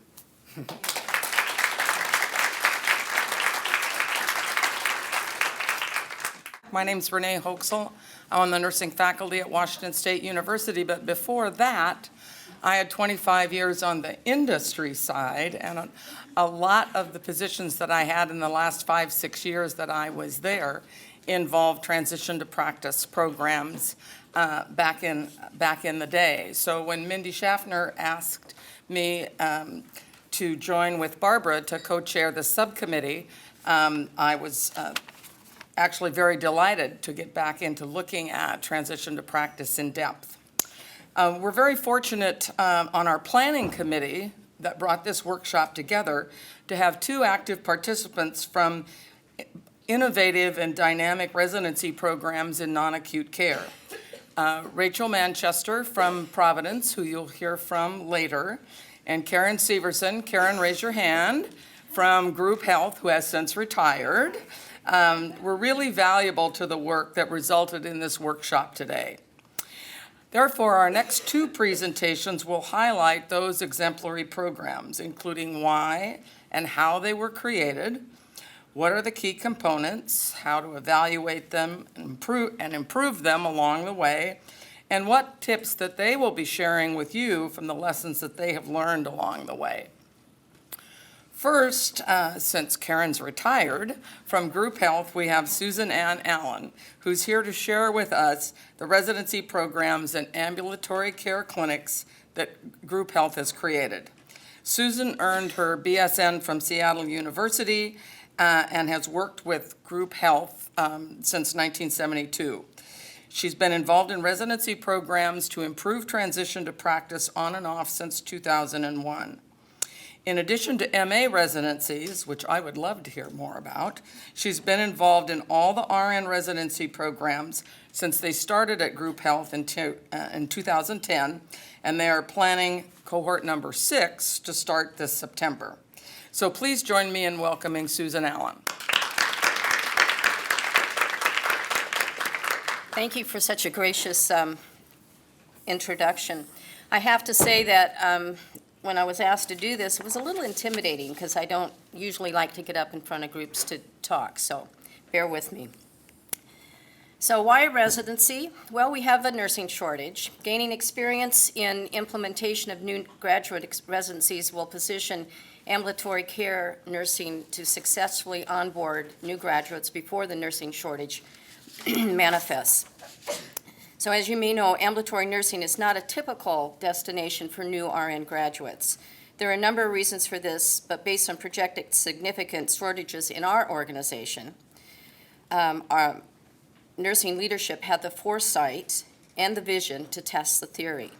We believed new graduates could be successful in ambulatory care nursing, and I think we've proved that over the past few years. So why a residency? Group Health anticipated a significant shortage of RNs and nursing expertise. So in 2011, our survey showed that 55% of our RNs were over the age of 55, with 26.7 intending to retire by 2016, half of them. 2012, 52.5 of the RNs are over 55, 27.2% intending to retire next year. And in 2016, present time, 56.2% of our RNs are over the age of 55. I happen to be in that age group. So this painted a picture telling us we needed to prepare for a mass exodus of our nurses. So an innovative residency in ambulatory care was designed as a workforce planning strategy. So what do we know about residencies? They're needed for all new graduates, as was talked about before. The Institute of Medicine's IOM Future of Nursing Report in 2011 recommended transition to practice programs. The literature is clear that new graduates needed 9 to 12 months to transition to competent practice. Residencies have been successful in many settings, including several high acuity settings, such as the emergency department and the ICU. But new graduates are not fully prepared or competent when they finish nursing school. There's an ideal time frame to catch them, and the success of residencies in acute care settings is well documented. Why BSN graduates in ambulatory care? That's what we prefer when we recruit for our openings in our residency program. They're well suited to ambulatory care. They come with population-based approaches to care, fresh ideas, enthusiasm. They're looking to put this into practice. They come with evidence-based practice. They come with research and statistics, which is needed in ambulatory care. Some of our residents were ADN graduates who were completing or entering BSN programs, and all of them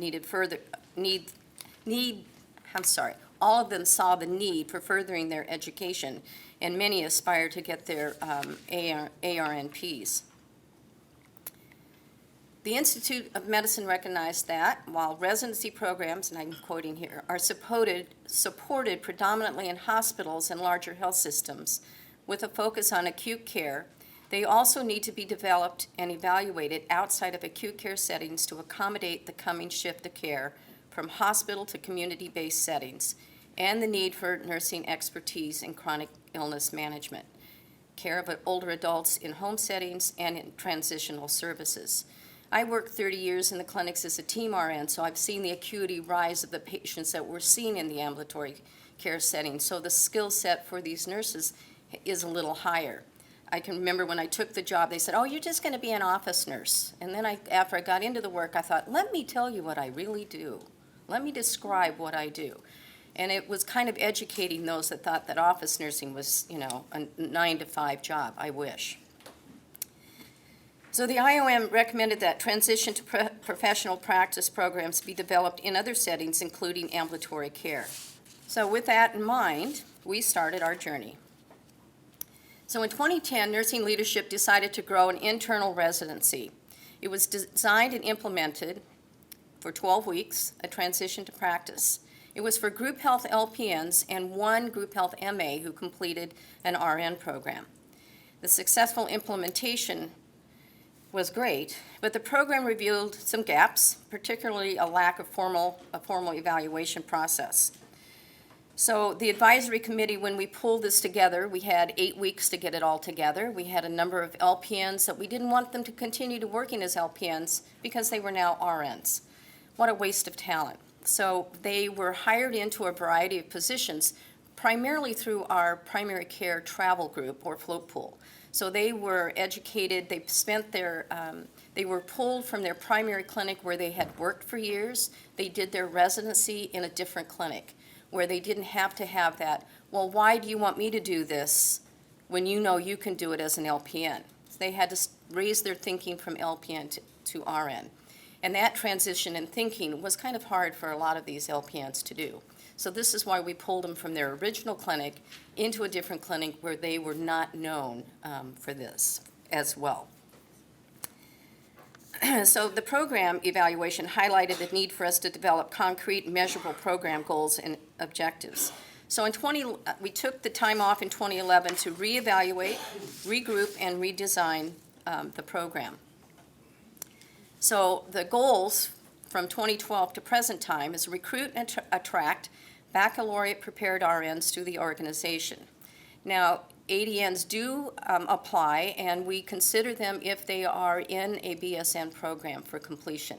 If they're hired as an ADN graduate, we do ask that they consider getting their BSN within the next 4 to 5 years of employment, so that we're trying to raise that quality.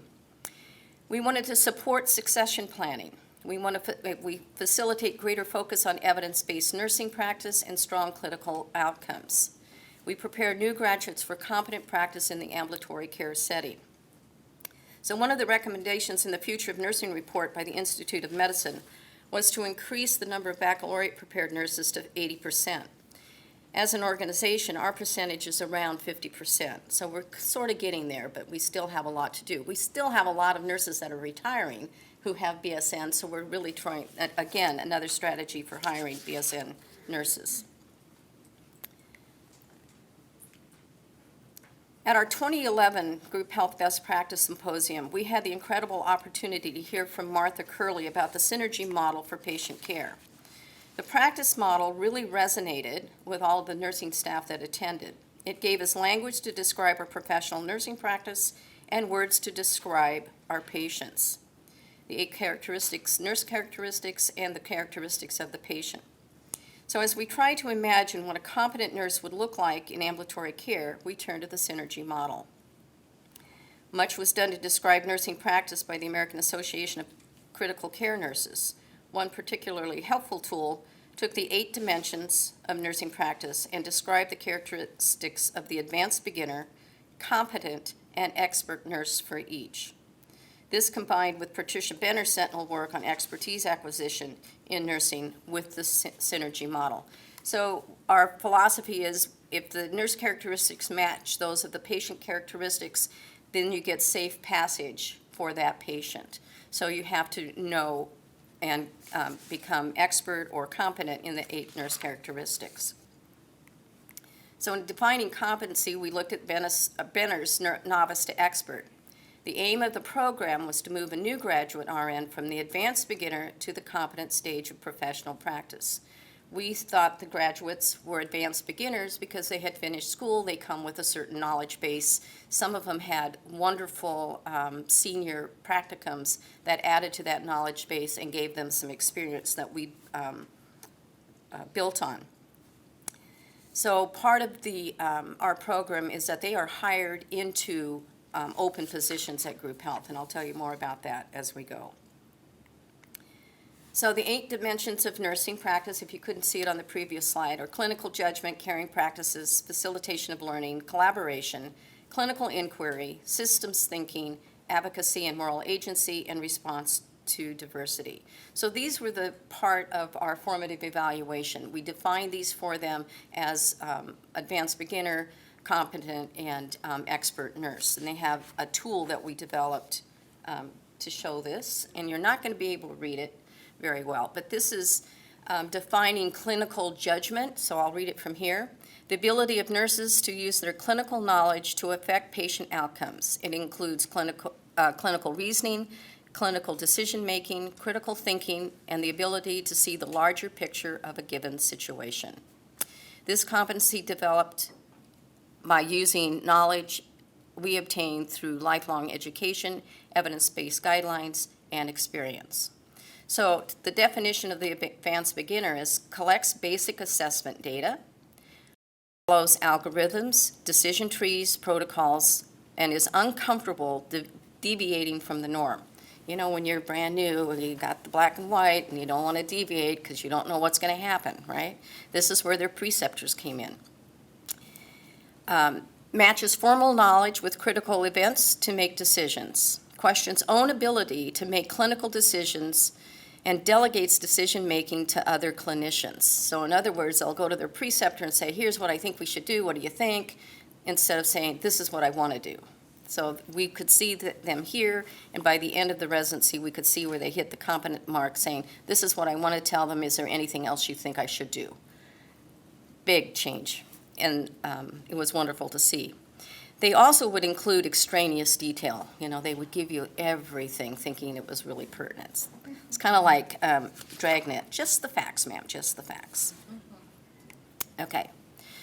So we developed a formative evaluation process in which the educator or the faculty judges the student's progress in meeting objectives and developing competencies needed for practice. It wasn't just the educator that evaluated them, it was their preceptor and their manager were also part of the process. So through the exemplars, program, faculty, resident, preceptor, and manager assessed the knowledge, identified their gaps in their knowledge, and then would direct learning activities that facilitate them getting to competency. We met monthly. The exemplars were case studies or anecdotes. Oftentimes the resident could not come up with an example because they couldn't think about that for all of these different 8 characteristics, and so their preceptors would say, you know, here's what you did that demonstrates this nurse characteristic. And then all of a sudden the light bulb would go on. So for the first formative evaluation, it was pretty much a collaborative from the preceptor's point of view with some input from the resident. And the second one, they took off with it. They were instructed, what they forgot to do was write these anecdotes down during the month, because we had them monthly, to identify and display their competence. So they started writing them down weekly. We also developed onboarding tools in 2014, actually for all of our nursing staff, MAs through RNs, that included training, RN training checklists, MA training checklists, and LPN training checklists that were, that we used the RN one, obviously, for the residency, and we also developed an RN residency milestone map, so that at week 1, they had to be here. At month 1, they had to be here. At month 2 to 4, or whatever, they had to reach these goals. So along with the milestone map, the training checklist, the formative evaluation, we could measure their journey throughout the residency. Our residency in the beginning was 4 months. We had one residency that was 9 months, 6 months on the nursing ops budget, and then the next 3 months in their team where they transitioned as a fully fledged member of their team. We pay their salary for the first 3 months. Our residencies now are a 3-month paid residency by nursing operation. The 4th month, they're hired into their position. They have a preceptor. We work with those preceptors, and then on the 4th month, they're not considered regular staff during that 3 months because we're paying their salary. This enables us to get them out to other classes, to other orientation that is needed, training classes, shadow opportunities. They are charged to work on a project, identify a work project. It could be a quality improvement project with their team. And I brought some sample of posters that they have done that our residents have completed during that 4-month time. So they work with their preceptor, they work with their team in identifying an issue, they develop it, and then at the end, that's their product. A couple others are some PowerPoints and our RN binder, residency binders down on the far table that you can take a look at. It has the content in there. But I'll tell you, these nurses are phenomenal. Okay.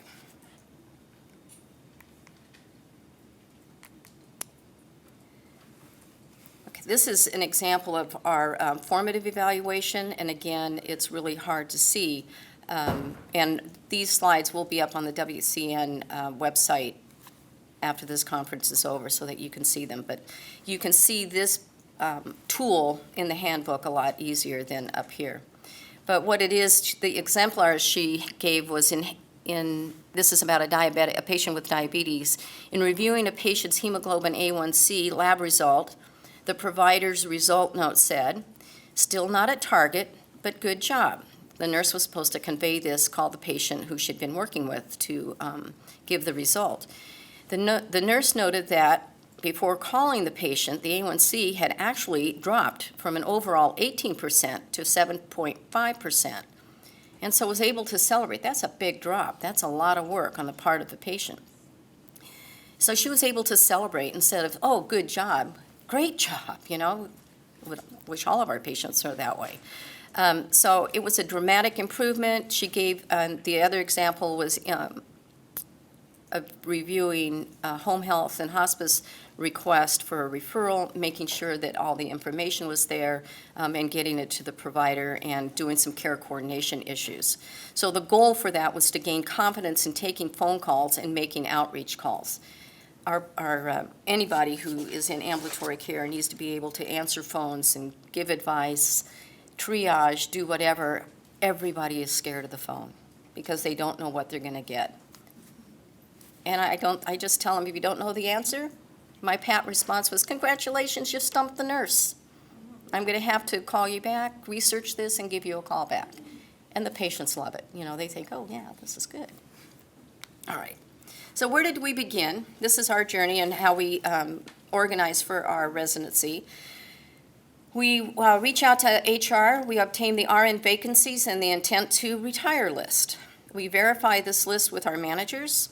We ask the managers if they are able to support a new graduate RN in their clinic, and would they be willing to take a new RN graduate.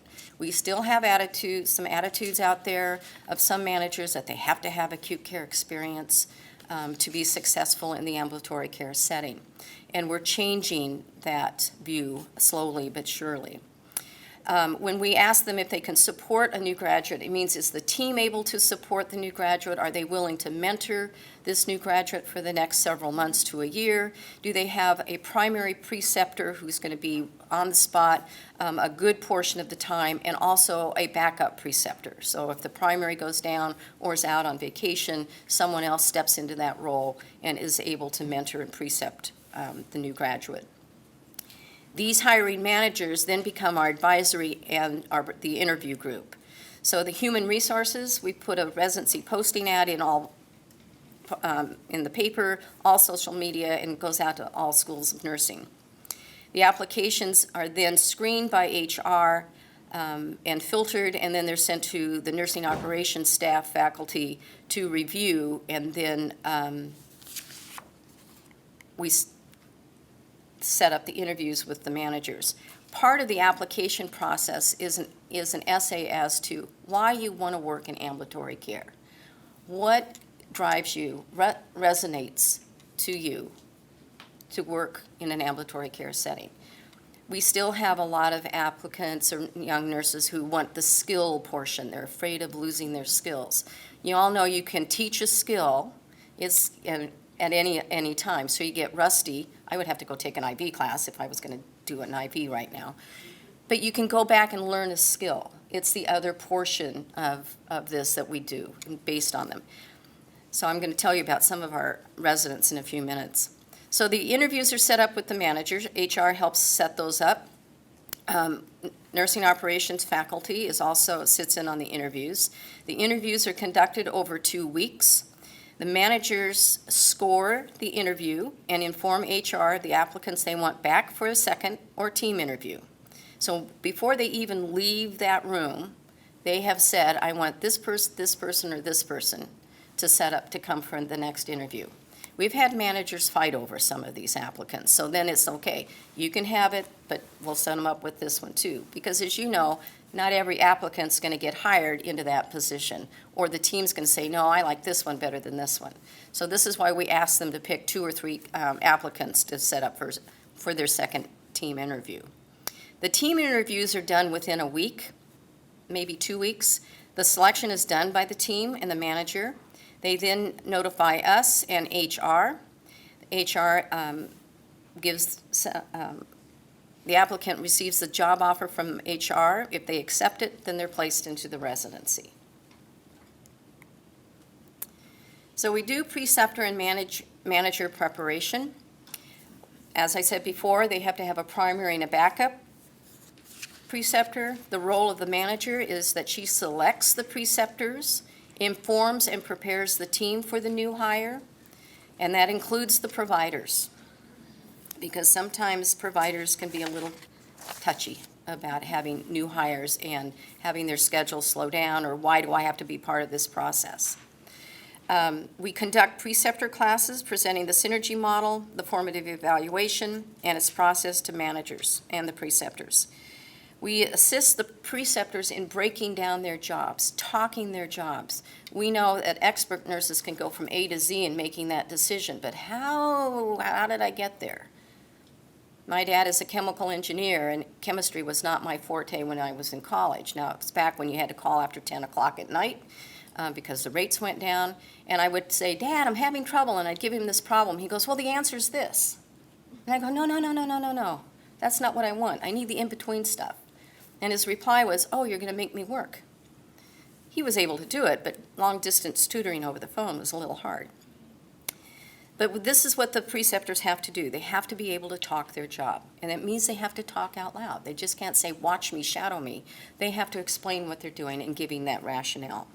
They have to be able to know where the policies and procedures are, giving the new hire a chance to go and sit in front of the computer and read the appropriate policy and procedure before they go in and do whatever task or patient visit that they're going to be doing. The team needed to be on board with mentoring and nurturing a new graduate and be open to the fact that they did not have any acute care experience. We also met with the staffing personnel. We would hit a glitch with the staffing personnel thinking that these new hires were supposed to be on the schedule and working as soon as they entered the door. And there were a lot of my going out one-on-one saying, okay, let me explain the program again. We're paying for their salary. This means that you don't touch them. That's basically what I said. They're not part of the regular staffing until the 4th month when they enter your budget. So it took a while, but eventually they got it. I still go out one-on-one with every one of them. So we've had 5 residencies, completed 5 residencies, about 46 residents with 31 still employed at Group Health.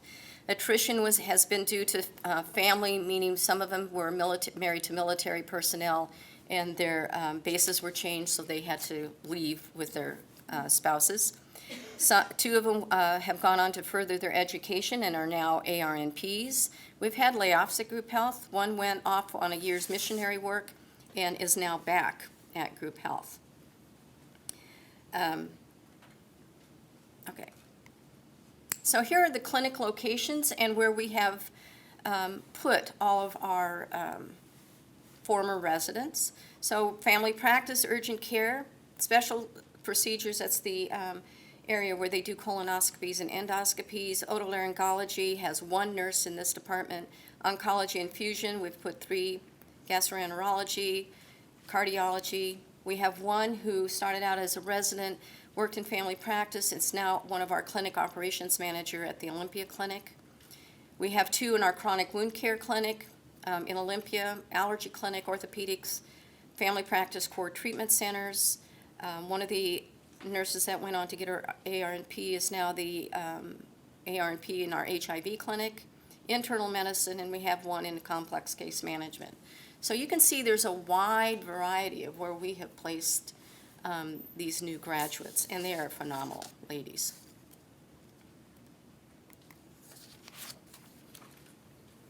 So some of the tools and insights we adopted and implemented the synergy model enterprise-wide. We developed performance tools, job descriptions, and we had to have realistic expectations. So we have, as part of the program, monthly professional development days where the cohort meets as a group.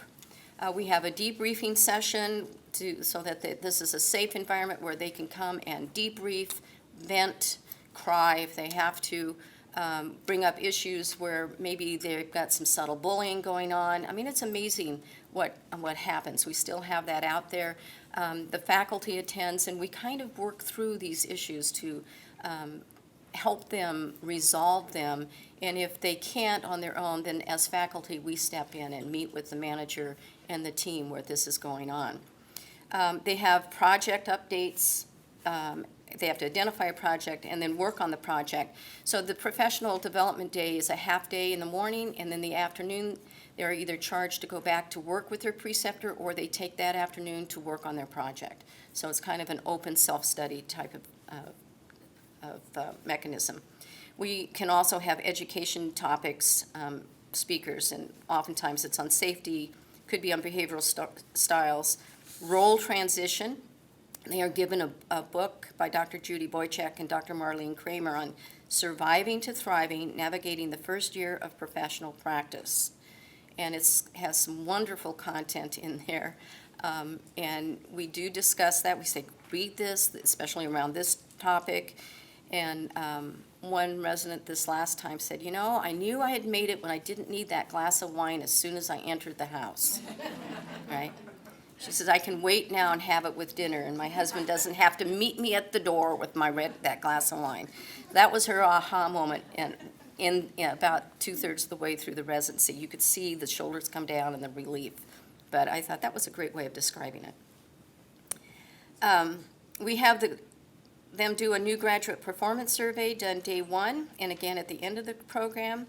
And what the residents and we found was that they have a high confidence in their knowledge and skills at the beginning, and at the end have a more realistic view of their skills and knowledge. So they score way high here, and reality, I don't know as much as I thought I did. I can put it into practice. I still need some time. Okay. Oops, went back the other way. I'm going to tell you a little bit about, I'm going to go back here because I'm done. So it's some insights about the 5 groups who have completed the program. Really smart individuals. We really picked the best and the brightest. The first residency we had, or the second residency, we had over 130 applications for 10 slots. That's a lot of people. We took 16. We went over budget. We took 16 of them. And I have to say that 16 graduates in a residency program is probably too many to handle for 2 faculty members. I don't know. I think we learned a lot. Meredith Cotton, I have to acknowledge her because she was the one that developed the residency handbook. But we both looked at each other and said, what are we doing? We survived it along with them. That group, the 16, were not all hired into open positions. A lot of them, their goal was to, at the end of that 9-month residency, was to find and apply for any open RN resident position at Group Health. They eventually did, by the end of 9 months, find a home. We continued to check in with them via email. If we were out and about doing other work in the clinics and we knew there was a resident, we would oftentimes stop in and say, how's it going? Is there anything we can help you with? They all still have our emails, and we hear from them periodically. Some of our residents, to give you backgrounds, in the last couple residencies, there were a lot of women coming into nursing as their second career. So they brought a lot of wealth of life experience and maturity to the role as opposed to a brand new grad first job. So one was a caregiver for a 98-year-old abbot of a Zen monastery in Japan. She's now an ARNP. One was a successful advertising executive pursuing a second career. In fact, she just developed a toy that is out in the market. She's an ARNP with our HIV team. One was a graduate of Georgetown University, and she won the March of Dimes Nurse of the Year Award for Rising Star her first year. One was a hotel industry HR director. We've had a respiratory therapist, a UVA graduate RN with her master's in clinical nurse leadership. She's now the nurse in otolaryngology, a healthcare underwriter, an RN with her bachelor's in zoology and French, and about 3 of them as first-time nurses, first job as a nurse. So some of them came with competencies pretty well developed, and critical thinking and judgment skills came fairly quickly to them. Others they had to learn slowly but surely, but they were able to do that. So, any questions? Pretty quick. How often did you run your residencies? Is it? We run them, the residency's held every year, once a year. And we thought if we have a lot of vacancies all of a sudden, then the idea is maybe we can do 2. But with only 1, they start mid-September and run through the end of January, through the holidays and everything, so. Of the 162 were they all BSN or was some ADN, like, were you? Of the 16, I would say that probably 12 to 13 were all BSNs, and the others were in BSN programs. And they were all between 25 and 35. The last couple groups, the average age has probably been 35 to 45. Do you have a salary differential for a residency? No, they start in on the regular RN contract, whatever the first year is. Mhm. Hi, thank you so much for sharing the details of your program. And I'm curious to get a pulse on our nursing shortage with regard to applications. You mentioned you had 130 apply for the first cohort. What is your application numbers in your most recent cohort? Last year, we had 60 applicants for 8 slots. So now, it goes without saying that if we find a couple of those applicants that did not get positions, we did send them to other managers saying, you really need to consider, because I think she would be a good fit. So it wasn't just a chop-off. If we felt they could fit someplace else, we sent those applications to those managers. We find a lot of them wanted to have acute care experience in urgent care, ORs, ambulatory surgery units, and whatever. And we have put 2 into our urgent care departments, and they've done quite well.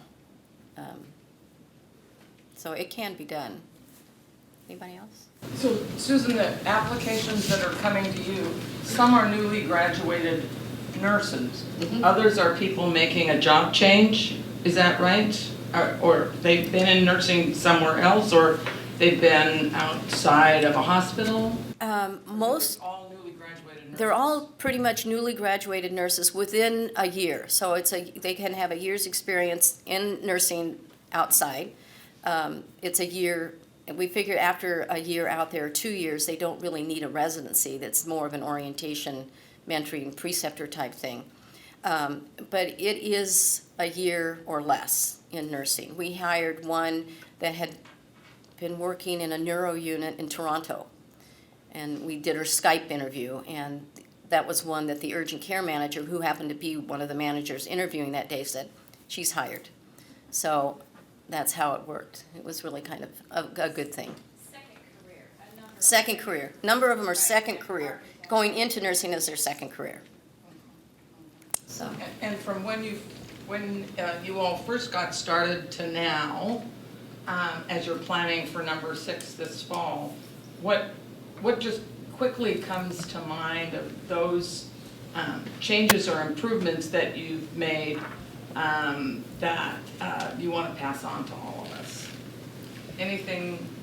I think the biggest, well, from my point of view, is that you really have to have preceptors and you have to have a team that's warm and welcoming, and a preceptor who can talk their job and break their job down, who can be a teacher mentor and develop into the mentor role post. Oftentimes these new hires are in the same clinic but maybe a different team. So it's checking in with that person. It's the ongoing part of it. It's not just at the end of 4 months we drop kick them and they're out, right? It's like your child that kind of comes back periodically to live with you. We just want to make sure that they have that continued mentoring focus from their team. The providers have been really receptive. A lot of our team RNs in family practice are doing chronic disease management and adult well visits, and it's a hard job to learn. And our providers have had to step up and be mentors also. So they do a lot of shadowing of various departments. Like I said, case managers, chronic disease managers, pediatrics. They spend time in pediatrics if they're working in primary care. If they're in specialty, our otolaryngology resident went into the OR with her physicians to see the surgeries, to see what their patients are going through. So she had a better understanding because it was her first job. And she was the only nurse. Her preceptor retired 3 months into the program. So she actually was hired a month ahead of time. Because of that, we make allowances for things. So she was able to step in, and her providers stepped up as her mentors. And she's doing phenomenally well. In fact, her manager called and says, I don't want you to lose sight of this person, because she's this, this, and this. She's helped me on a number of projects in different areas. It's nice to see the managers' support, so. Karen? Can I just add a little bit? I think one thing we've learned is the importance both of administrative and frontline manager and staff support. So over the years, we've gradually built that, and I think you just have to anticipate that it's going to take some time to change the culture. But I would really encourage you to pull in and tap into those who are positive about it. So I think that helped us to move into more arenas when managers who'd had a good experience, staff, physicians, we would quote them and have, tap them to speak up and talk about it, and so the wave has started. So we definitely, this last year, it was huge thumbs up from a number of managers. When are you doing a residency? And I want to, that kind of thing, which we never would have heard, 4 years ago, right? So, but definitely that attitude and not just our voice saying it, but getting those to say. The other thing that happened this year is we moved the interview role very strongly to involve the manager. Originally, Susan talked about first time nursing operations interviewed and hired. And then over the course, tried to find placement, tried to beg people. Aren't they great? You've met them now, right? So we've really evolved that, so the managers are involved, they hire who they like, okay, so that's their heart's in it, right?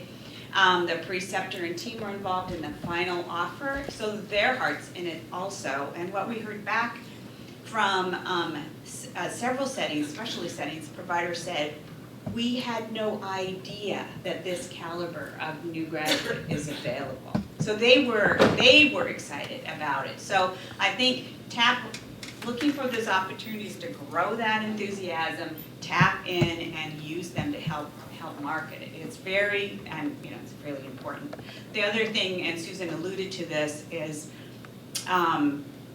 we have several mechanisms where we're checking and adjust. So you have a plan, you have a map, but how are things going? What more is needed? And occasionally we move the placement.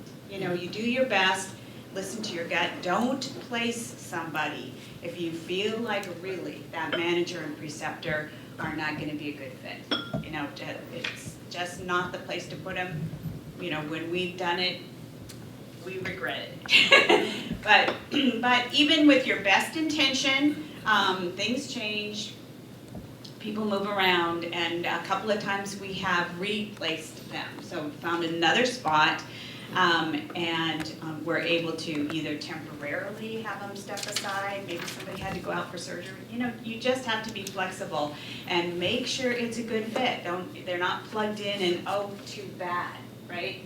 So our first year turnover for our residents is 0. We don't lose anybody in the first year. Yet, hopefully, that will continue. But I think that's because we really work hard on that acculturation, making sure they feel a part of their team, and yet have that also support from faculty that they know that, you know, there's another resource they can turn to. We've also tried to identify training sites that we could put a new graduate in if need be, or shift them if something goes wrong at one clinic, like a nurse goes down for surgery and is out, and they don't have another preceptor. We can transfer this young woman to another clinic to get that orientation and training, and then move her back into that. It's so much easier for the faculty to facilitate that than a manager who feels like something's not right, but what do I do? Right. And we round on these residents weekly, so to make sure that everything is moving along. And of course, we meet with them monthly, but we're out there every week meeting with the preceptor, meeting with the new hire, the RN graduate, asking them those questions. How are you doing? I take them away from their work, asking them, how are you doing? What does your gut feel like? You know, are you sleeping at night? Or are you going home and worrying about that? So. What was your incentive program, if any, for the preceptors? People that are taking these new grads on and doing all this work, was there an incentive? They get a preceptor differential as part of this, and nursing operations pays that for the managers. So it's not a huge thing. They get acknowledgement, and help do that. Our preceptors, the ones that have been for these RN graduates, have been phenomenal. So. Thanks. So this may have come up in the earlier presentation, and I'm sorry if this is repetitive, but I'm wondering, based on this, are there identified areas that need to be fed back to the schools of nursing in terms of curriculum and clinical placements to better prepare people for these, the new bolus of jobs because of the Affordable Care Act, and people, the path for many of us was you had to do inpatient hospital nursing before you could, and that used to be group health for years. Right. You couldn't go into the clinics until you had spent a certain amount of time on the inpatient, but now that we're seeing a wealth of jobs opening in this other area, how does that inform, knowing that the curriculum in the schools is already jam-packed? I don't know where it could get added, but it's just something we should try to capture. And then in terms of clinical, because of the issue of hospitals, I just heard the other day from one of our hospitals saying they're maxed out, they can't take any more students.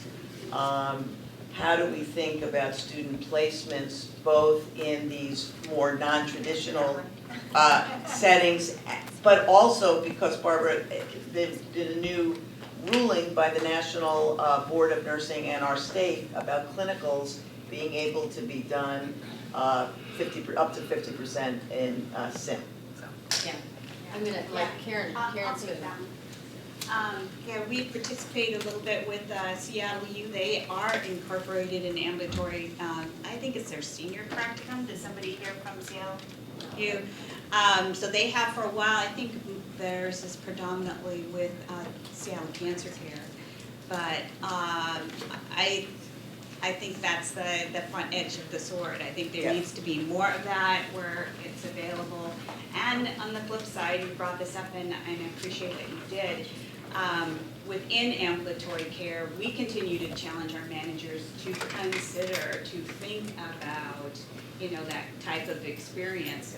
We take a lot of MAs, but, so it's both sides, I think, need to come together and say, absolutely, we need RNs in there at some point in time to be in the ambulatory setting. Thank you very much, Susan and Karen, for your sharing.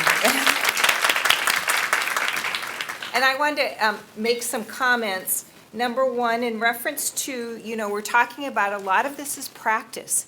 And students are hired as ADN grads and encouraged, expected, whatever, to go back and get their RN to BSN. Well, what does the BSN curriculum, their essentials, So as I'm a representative of the commission, we have in rule, which is not new, that the students have to have practice experience, theory and practice in community health and leadership. So we really do not accept a windshield survey and a project as being practice. And that's important to know. I'm seeing smiles, and those, we really have a lot of support here in this room to show these students need to have practice experience, indirect or direct, but they need to have that practice. And that will really help the transition with the residency programs as they continue to grow educationally, academically. So I just wanted to make that comment, and I want to take a step back and thank the Washington Center for Nursing for helping orchestrate today. They have been fabulous, Aline and Teresa, Sophia. And then one other comment about Jim, that he is developing this nurse residency partnership, and as I understand it, that he has this baseline module that's common for everybody, and then he's trying to develop modules for all our different areas, the corrections, the school, everything. So you might be interested in contacting him and working in some kind of partnership. I don't know how that will look. I don't know what it would involve as he's developing this residency program in his personal practice. So now we're going to go on to our wonderful hosts that have been so gracious to us today. We have two that are here. We have Rachel Manchester, who's a nurse, and we have Heather Lauer, I hope I pronounced that correctly, who's a certified occupational therapist, and what they have as their residency programs. Rachel has over 15 years of clinical nursing experience, combined with 6 years of project management and team management. She began her nursing career as an NICU nurse. Then, after 7 years, and having preemies of her own, she decided to return to school and get her master's degree in healthcare administration and business. Great combination, that's great. Prior to landing in home health, she worked in hospitals to improve quality through project management and working alongside nurses to sustain best practices. Her passion is to help others create evidence-based standardizations, work on process improvement to reduce patient harm and increase quality outcomes, which we continue to hear about. And then I'll just also introduce Heather, that she'll be coming up after Rachel. Heather has 20 years of experience as an occupational therapist in a variety of settings, including acute inpatient, outpatient, acute rehabilitation, and home health services. Heather has been at Providence Home Services for 10 years and has been a leadership role in the last 5 years, including clinical supervisor of a multidisciplinary team, coordination of orientation of all Washington home health new hires, and coordinator of the Transition to Practice program in home health. Let's give our hosts a nice warm welcome. Thank you. Thank you. So the benefit is that you guys are going to see a lot of these slides, so I can breeze through them rather quickly, because I don't know about you, but I learn in these kind of conferences by networking and asking questions, so I don't want to take up our whole time on the basics. So some history, and I'm going to fly by these because luckily Jim was nice enough to talk about these as well as Susan. So 85 and older are rising in Washington State. We're a very vet-friendly state, but not so much a nurse-friendly state, and so we'll talk about that too. But what I wanted to show you is that in home health and the continuum of care, hospice, skilled nursing facilities, assisted living facilities, which is what Providence is into, aside from our acute care settings and our PMG clinics, we're noticing that 85 and olders in our state are rising faster than our healthcare providers are. And so our demand is going to increase over the coming decades. The senior citizens are increasing 23.5% alone in 2009 to 2012. And so this is the workforce of nurses across the nation. And I like this slide, A, because I'm a visual learner, but also because in Washington State, we're the second to lowest for attracting nurses to this state. Well, why is that when, we're friendly to these other people? And we're kind of doing some investigation on why that is. Especially, it's ironic to me that the Midwest, like North and South Dakotas and Nevadas, really attract those nurses. If anybody knows why this is, let me know. But this is from one of our sources, which are referenced at the end. So just like group health had said, we kind of noticed that our nurses are getting older as well. And most of them lie between the 46 to 55 range. And we can attribute that to the 2008 recession, why our nurses are, staying in the workforce longer. But we're assuming that as soon as the economy bounces back, a lot of those folks are going to be retiring as they probably originally planned. So with our current workforce aging and retiring, we needed to invest in new grads to secure our nursing pipeline. So what we did was we did some predictions, and which was fantastic. It's the exact same percentage that Jim had, which was 4% of nurses are going to pursue a career in the home health industry. We expected that our demand is going to double by 2050. So by recruiting new grads, we're ensuring that our pipeline is going to be secure. And one of the ways that we went about doing that was by partnering with our local schools. So just like our last question, what were their programs, what's out there, and what can we do?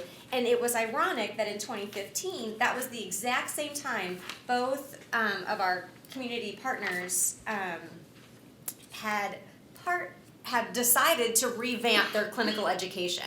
So we came in just with a stroke of luck at the exact same time they were redoing their clinical curriculum, and they started incorporating the continuum, which was the first time ever.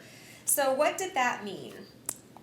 And I just wanted to give you just a little bit of background to home health in our world. So we are one of the most highly regulated care providers. We have both CMS, Medicare, Department of Health, Department of, Revenue, you name it, we've got it. And Medicare requires that our care providers are RNs.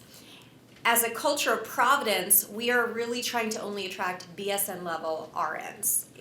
We're not hiring those LPNs that are pretty easily acquired. We really want a bachelor level.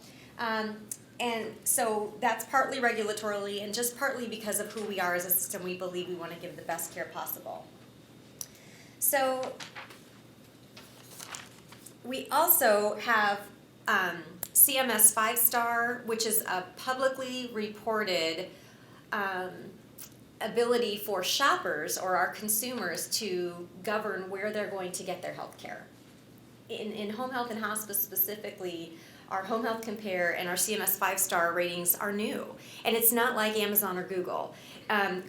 There are no 5-star agencies in Washington State for home health. The average is 3.5 stars. So there's no education that's going to consumers about that either. So when you talk about quality, that makes my job really hard. I'm looking like we're falling in, in most of our agencies, we call them ministries, our branches, because we're a faith-based organization, are performing at the 3.5 star level, which is very in line with a lot of our competitors. But knowing that quality matters and knowing that our public is shopping for quality and not knowing that there's any other 5-star agencies in the state, that puts us behind the 8 ball to hire and attract new grads because, are you kidding me? The thought of hiring a new grad to most of our leaders went over like a lead balloon. Quite honestly, I literally saw some people freaking out. And that was because just as well, last year in 2015, we hit value-based purchasing. Thank you, CMS.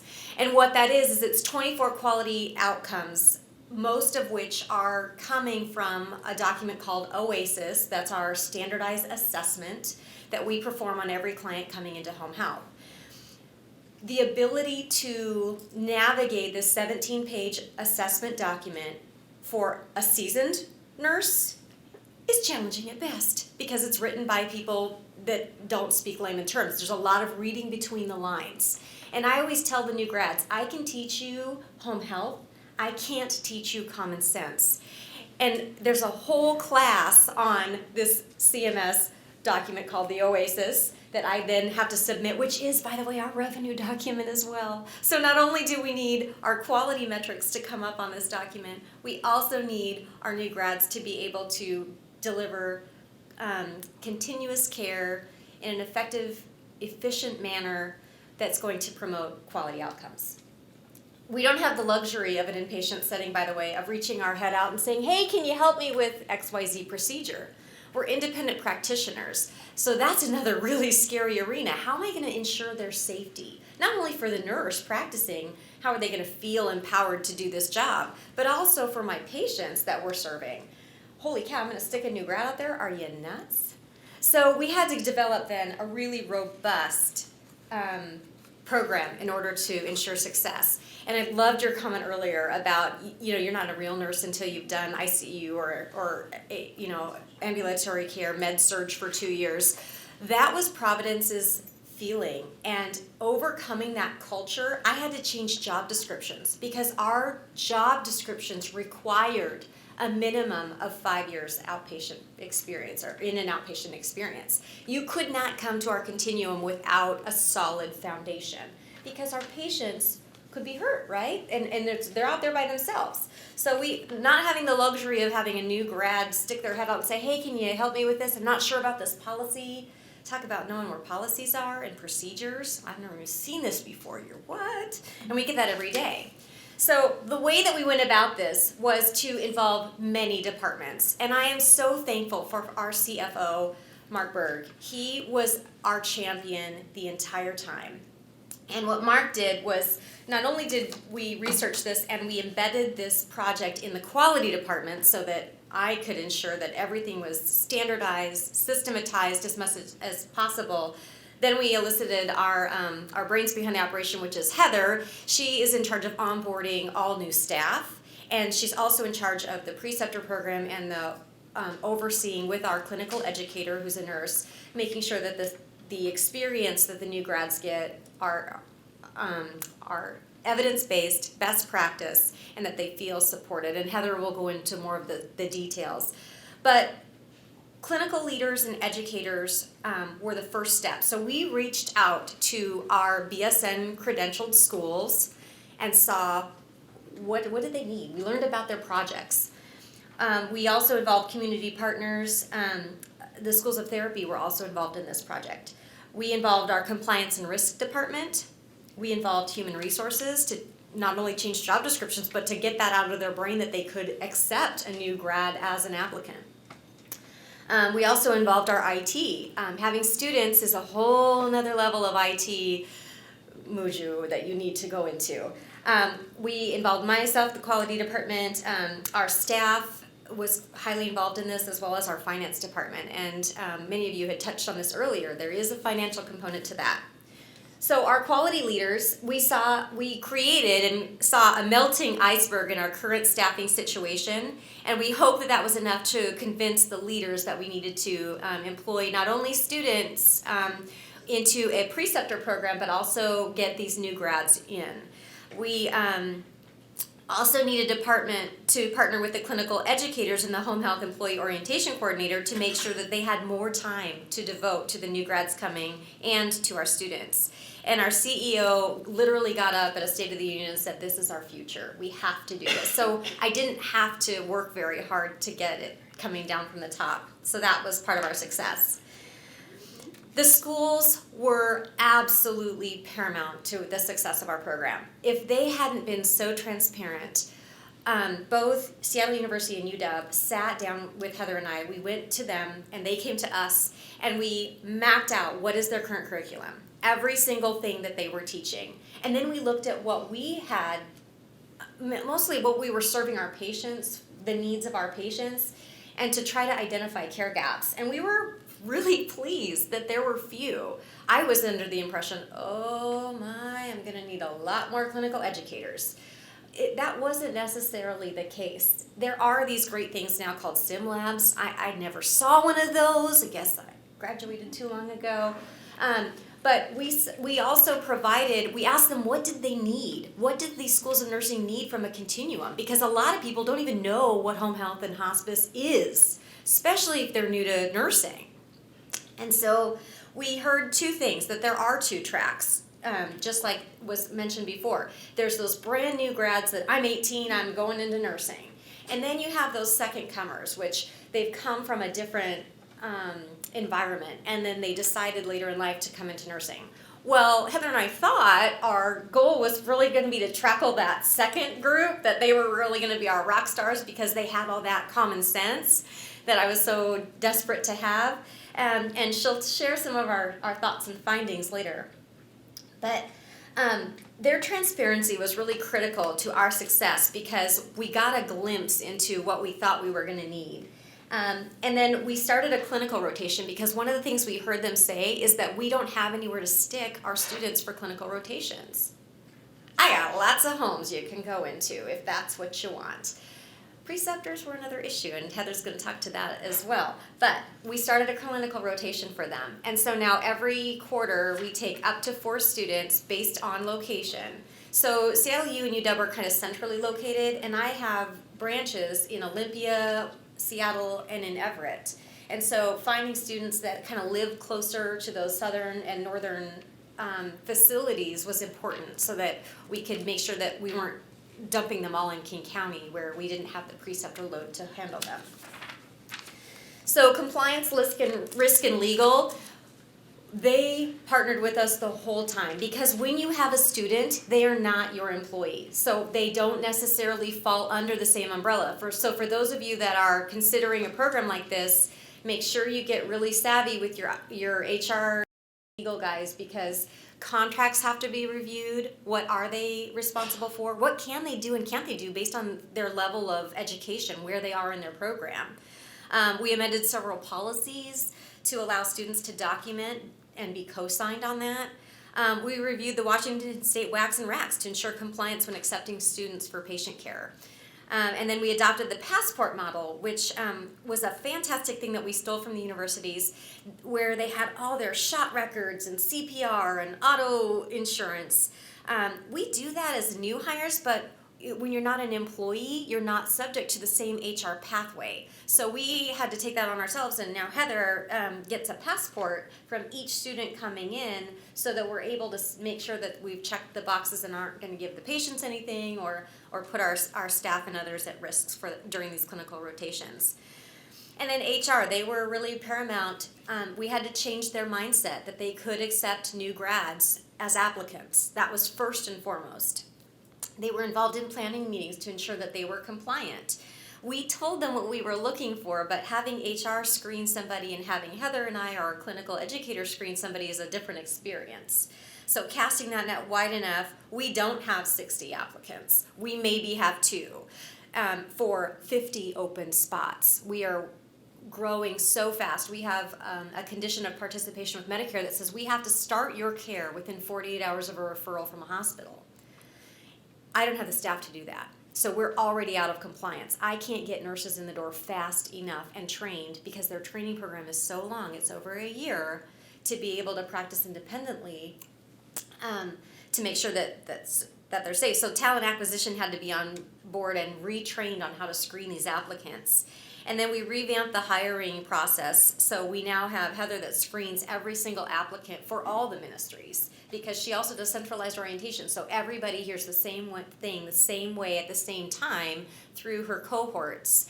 And in quality, I'm giddy about that because you couldn't do that.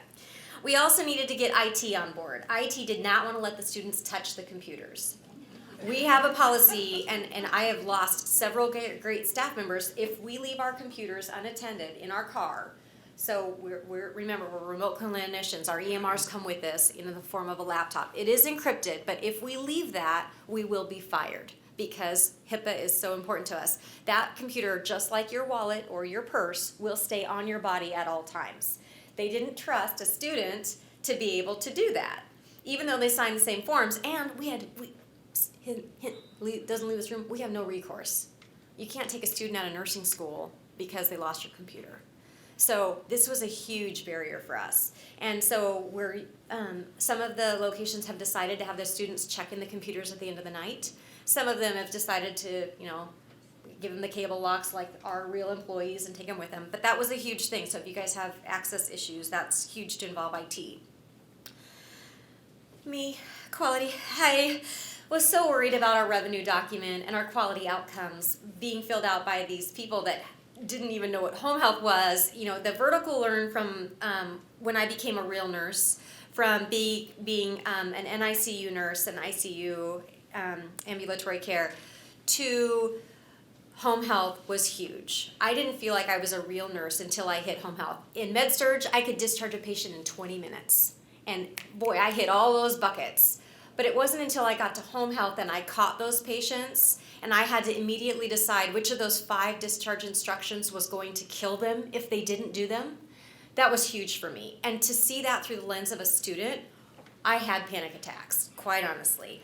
Not only is that document our quality document, it's our revenue document. So we're paid for 60-day episodes. We are responsible for their clinical outcomes for 60 days. Now, it's not expected that everybody gets better, but if we're making people worse here, I'm going to have Medicare up and down my house saying, what is going on? What are you doing?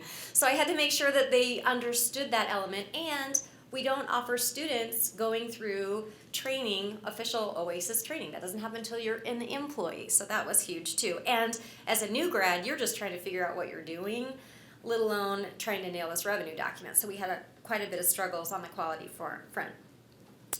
Our staff, preceptor training is huge. So just like group health, our preceptors are with these folks for up to 2 years. The first year, they're just trying to figure it out. So we have a formal preceptor class that Heather's going to talk about, and our staff are encouraged to make personal connections with these new grads because we have seen a huge conversion rate. When you have a student and you make them a part of your team, they're more likely to come and work for you. That's the whole goal. So for the most part, the staff were engaged, but didn't necessarily want to be a preceptor, especially for that long. Our preceptor differential is nothing to write home about. I think they get $1. And they're doing a lot of work. So finance was really important. So remember how I said our CFO was our biggest champion? He knew this was going to be a huge financial hit to us to hire new grads, mainly because they can't be as productive as regular RNs are that have been doing this for a long time. So I needed his support, and we went to him, and he got it. Thank the Lord, he got it. So he met with our finance manager, and I have a couple of slides on just what those costs are. But if you are developing this project or this program in your agency, it isn't free, and you have to invest and have that backup planned. I think we started the planning in 2014. We went live in 2015. But it took financial specifics and budgeting in order to make this happen.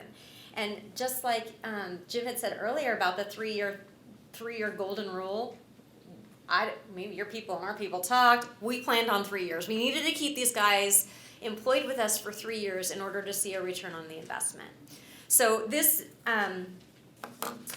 slide, I have specific instructions from my finance people. This shows net present value of bringing on a new grad. It takes into the account the expense of a new grad, and it considers the non-productive time and adds back in the revenue after they start generating more visits in future years. Our staff are required to see 5 to 6 patients a day. And so that's a lot of driving in the Seattle traffic, and when you're new and you're not sure exactly how to do this, even if it's something as simple, and I say this tongue-in-cheek, as an INR visit, which is just a quickie, 20, 30-minute visit, it takes a new grad a little longer, especially when they're not as familiar with things. We also had a mock-up for therapy. Therapists are more expensive than us nurses. And so this one was a longer, harder pill to take, but they get paid more out of the chute than the new grads do. And then we also mocked up a contribution margin. So we had to say to our CFO and our board, okay, even though we're not for profit after so many years, this is what we're anticipating our profit margin to be based on hiring the new grads and hopefully getting students. So now it's Heather's turn to take you through some of the specifics, which I'm sure is what you're here for. So like Rachel mentioned, we started this and we kind of looked around to see if there was any other home health agency doing this. And as far as I can tell, there is not, but that doesn't mean it. There's lots of home health agencies in the country. And so basically what I did is I did a lit research to kind of find out, well, what do transition to practice programs all seem to have in common? And the main one was obviously their support. They meet with their groups, their cohorts, their scheduled check-in with supervisors. They have technical speakers, topics of choice. So some of the things that we did is that we've brought in a lot of our home health patients sometimes should be more hospice appropriate, and the new nurses told me that they did not feel comfortable with end-of-life issues, so we brought in one of our social workers from our hospice program to kind of prep them of how to talk to patient and patient families about that. Obviously, like Rachel suggested, our Oasis is kind of our bread and butter for home health, and so we often will choose a topic, a Oasis question that has to do with our value-based purchasing or our 5-star rating, and kind of dive in deeper to that with the new grads and kind of figure out how they're interpreting the question. And then I had a lot of help from the great thing about Providence is that we're big and there's lots of resources out there. So I actually was able to contact some of our cohorts in California and Burbank at St. Joseph's Hospital. They have a great transition to practice program there. And so I talked to their chief regional nursing officer, and she really put me on the spot and quizzed me and said, what are you doing? Are you using this? Are you using that? And she obviously said, you need to use the Casey Fink survey. You need to give this to your new grads. You need to do it every 6 months. And so she really guided me in kind of how to set up the program and asked me a lot of questions that I had not even thought of. So it was a great resource. Like I said, when I did the lit review, most of it had to do with that the new grad needs to feel welcomed and they need to feel supported in their new position. And so we really wanted to focus on that and checking in with them. I do a monthly meeting with all there's only 3, but I do a monthly meeting with them. We have 3 in King County. We have 2 nursing new grads and a PT. And then we have 1 nursing new grad in our Snohomish County office. So the big thing is the preceptor. Before we started taking students, and I have to tell you, we're still in the middle of it. Our first new grad we hired was in September, so they haven't even been here a full year. The next one we hired in November, and then the last one we hired in December. So they're in various stages of their job right now. But the big thing was obviously making sure that we had preceptors. So again, I looked to California for help and was able to have one of their nursing educators come up and do a full preceptor training for our staff. And basically some of the things that she presented was, describing the preceptor role, how to train your preceptors, outlining the expectations, how to assess learning styles, taught them how to use adult learning principles in teaching, and how to make sure that you would continue to support your new hire. Taught them about the Benner's application of the stages of proficiency so that they were all aware of what to expect. She talked about some of the preceptors' essential responsibilities, making sure, obviously, that they're oriented to the job, that they understand the values and mission in Providence. That's the big thing, and that's sometimes something we have to work on too, making sure our students are aware. I mean, they're not employees, but we want everybody who works or comes to Providence to embrace our mission and our core values. Making sure that they facilitated the learning experience, they established a schedule with their preceptor, that they were able to get all their initial competencies signed off. And these are just some other things that she talked about.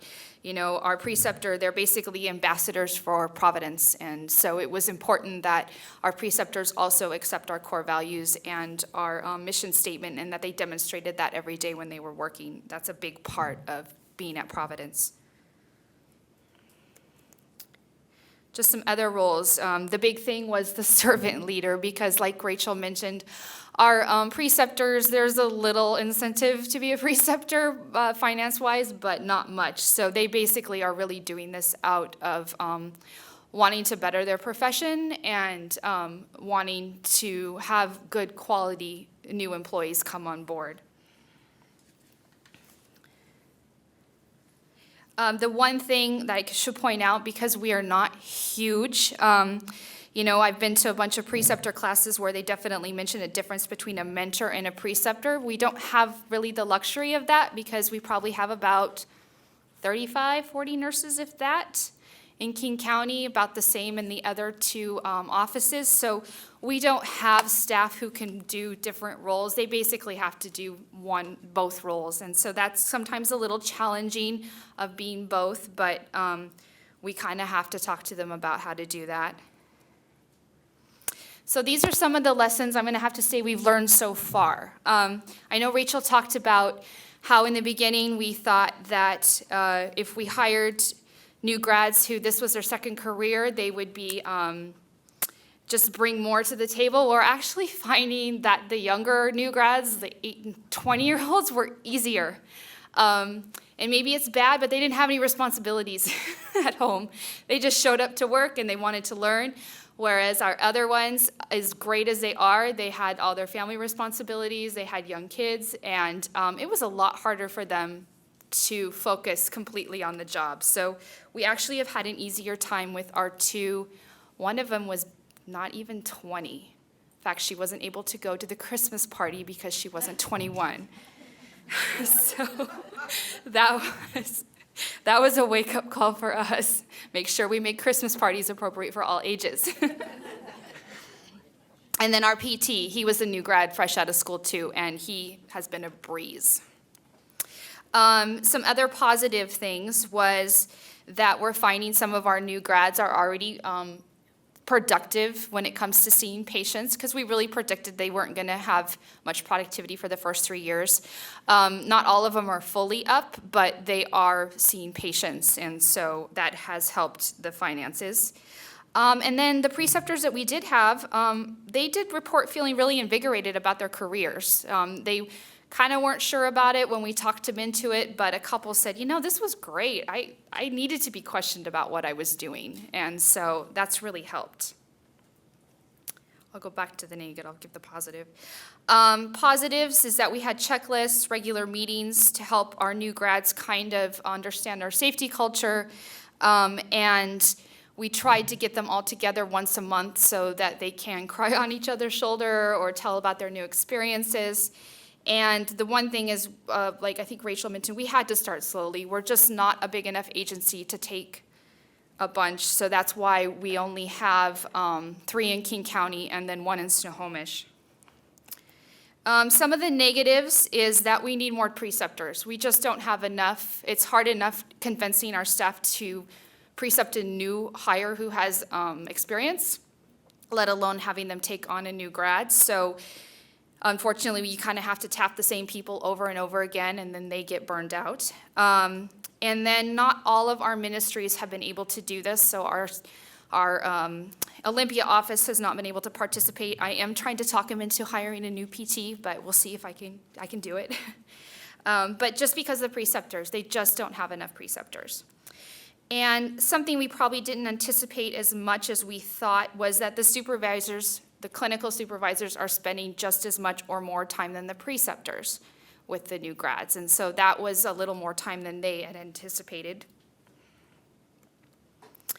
Some of the things too is we need to check in with our preceptors more often. We did phone calls and to see how they were doing, but we really needed to bring them in all as a group to make sure that they were going off checklists and kind of goals of the new grad, and sometimes kind of felt like maybe they were going rogue and not maybe following everything. And so when we look at our 3, especially our 2 nursing hires, they are at kind of different stages where we would expected them to be more similar, and I think it was just the style of the preceptor and us not making sure that they were following the plan as closely as we need.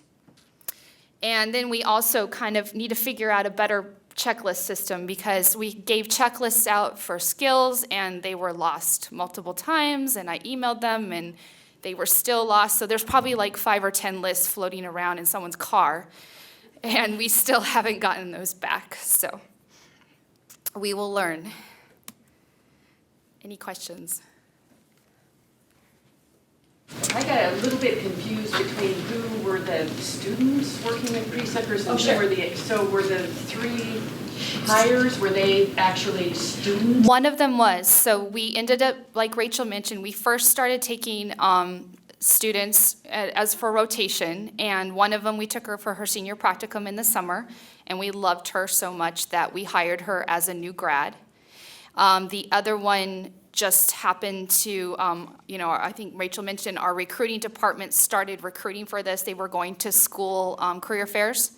And so we were able to get our other new grad from that. That was our other nursing student. Our PT, I am not quite sure how he found out about the home health because he had never done a clinical rotation.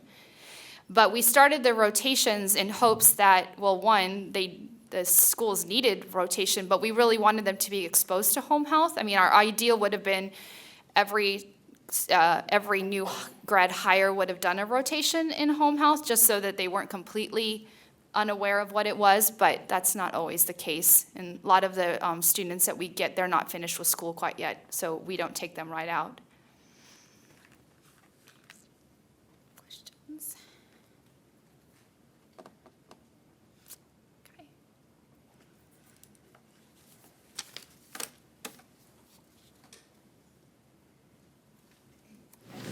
At what point do they transition from being non-productive to productive staff? Oh boy, that's a good question.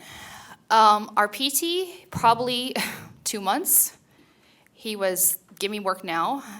Sometimes you have to like slow him down, and remind him that he's new. The nurses, one has been there since, I think we hired her in November, and she is up to 4 visits a day. The other one we hired September is still around 3. So at least 6 months. But it kind of depends, and it's more of us pulling back. A lot of times they are eager to take more visits, but when they fall behind in paperwork or they start looking really overwhelmed, where it's actually the supervisors who are saying, no, you need to do less. So it's a little give and take, because often they'll want to bring it all on, and they, for some reason, they feel the pressure. I think they want to measure up to all the other staff, so then they want to take the same productivity standard. And I keep reminding them, enjoy this while this lasts, because never again will you have to see less patients. So I'd say at least 6 months.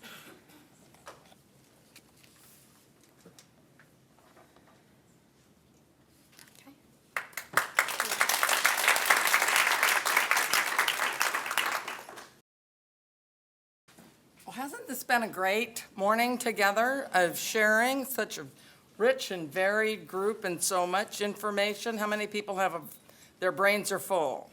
I know my brain is full, that's for sure. So this comes to the part of the time where we're going to have a wrap up, and what's going to happen now is that there's a very short evaluation form that serves 2 purposes. One, it gives feedback to those who have organized and who have participated as speakers today in our workshop, but it also is an opportunity for you to be documenting what you see as next steps. So clearly this is a team sport. Not acute care, not outside of acute care. No one is going to be able to reinvent the wheel every time they want to help with transition to practice, improving staffing, improving the quality of care and services, improving the bottom line for the agencies that we all work for. So very much you've seen, and Jim shared some wonderful examples of some really great ideas, but where sustainability, there just wasn't some place to go after that. Some of it might have been a recession, could have been other reasons, et cetera. Now, but there are programs that are up and that are still going. Some are regional. He encouraged us to think about reaching out nationally and even internationally. Now, that is a big team sport. But we're very interested, the Washington Nursing Education Committee from the Action Coalition is interested in what would be the next step. Is the next step a work group that's a core group that would then have smaller groups that would be working. What exactly do we need to do to get input from and workers from the front lines in taking a look at what the next steps would be in the state of Washington? So Washington has a lot of assets and a lot of strengths. And we have some things that are peculiar to the state of Washington. We have a very aging population, as you saw from the demographics that were shared. And we also have a very active, robust, and dynamic nursing commission. Because we have so many increasing our population in our state, there are an increasing number of nursing programs that would like to educate the nurses that are in our state. And the education rules have just been changed to take a look at that and to sort of set those standards and keep them high for all of those programs. But that partnership with industry and between industry and academia is one that is also having to take risks to look at new ground, look at new ways to do things. And you heard some really successful places where both parties had to get together, really roll up their sleeves and talk about frontline issues that are there. We all want our nursing students educated in a high-quality accredited program.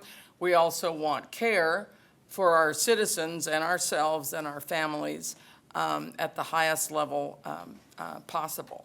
So when you're filling out your evaluation form and when you take it out here to the desk where you signed in right outside these doors, you'll trade it into Olena or Teresa for a certificate of attendance at this workshop. But do you have questions, comments, thoughts about next steps, thoughts about somebody, either yourself or a colleague that you're going to volunteer would be really good to be part of a work group? We would love to hear that because one of the things that we didn't emphasize as we got going, but those of you in the room who were on the planning committee know, we were doing this by conference phone. Well, there's nothing like orchestrating a statewide group to get together on the phone when you can't see each other and when people beep in and have to say their name and et cetera, et cetera. And I remember the first meeting where Debbie Brinker from WSU was able to pull Jim in, and Jim said, now, this group is from what, and it's from what committee and whatever, and I thought, isn't that a really good question? We're still trying to figure that out ourselves. So right now, tools that are available to you, many resources have been shared today. There's also a link on the WCN website, the Washington Center for Nursing. If you click on under the nursing practice link in the drop-down menu, there's transition to practice is right there. There's some resources that are there. There's a toolkit. And this is just a start, but transition to practice, as you've heard today, is part of the master plan for nursing education. And so we have a start on this. But we're going to need your help to keep it going and improve it, and to have this be a launching time and a launching site for transition to practice, looking at all the places currently in the state of Washington where nurses are hired and work, and we need them. And as you all know, whether it's acute areas or non-acute care areas, usually there's a much greater need for nurses than what there is a budget to hire them. So this is really just the beginning, and the efforts going forward are going to be ones that are going to need the team, and we're going to need your ideas for who should be on that team and what those next steps are and how often that is. We realize everyone is busy, everyone has a jam-packed schedule. We want to thank all of you for setting time aside to join us today. I'd like us to give one more hand for our speakers, for Jim and Rachel and Carol and Karen, Michelle. Thank you. And to Providence and WCN for sponsoring this workshop.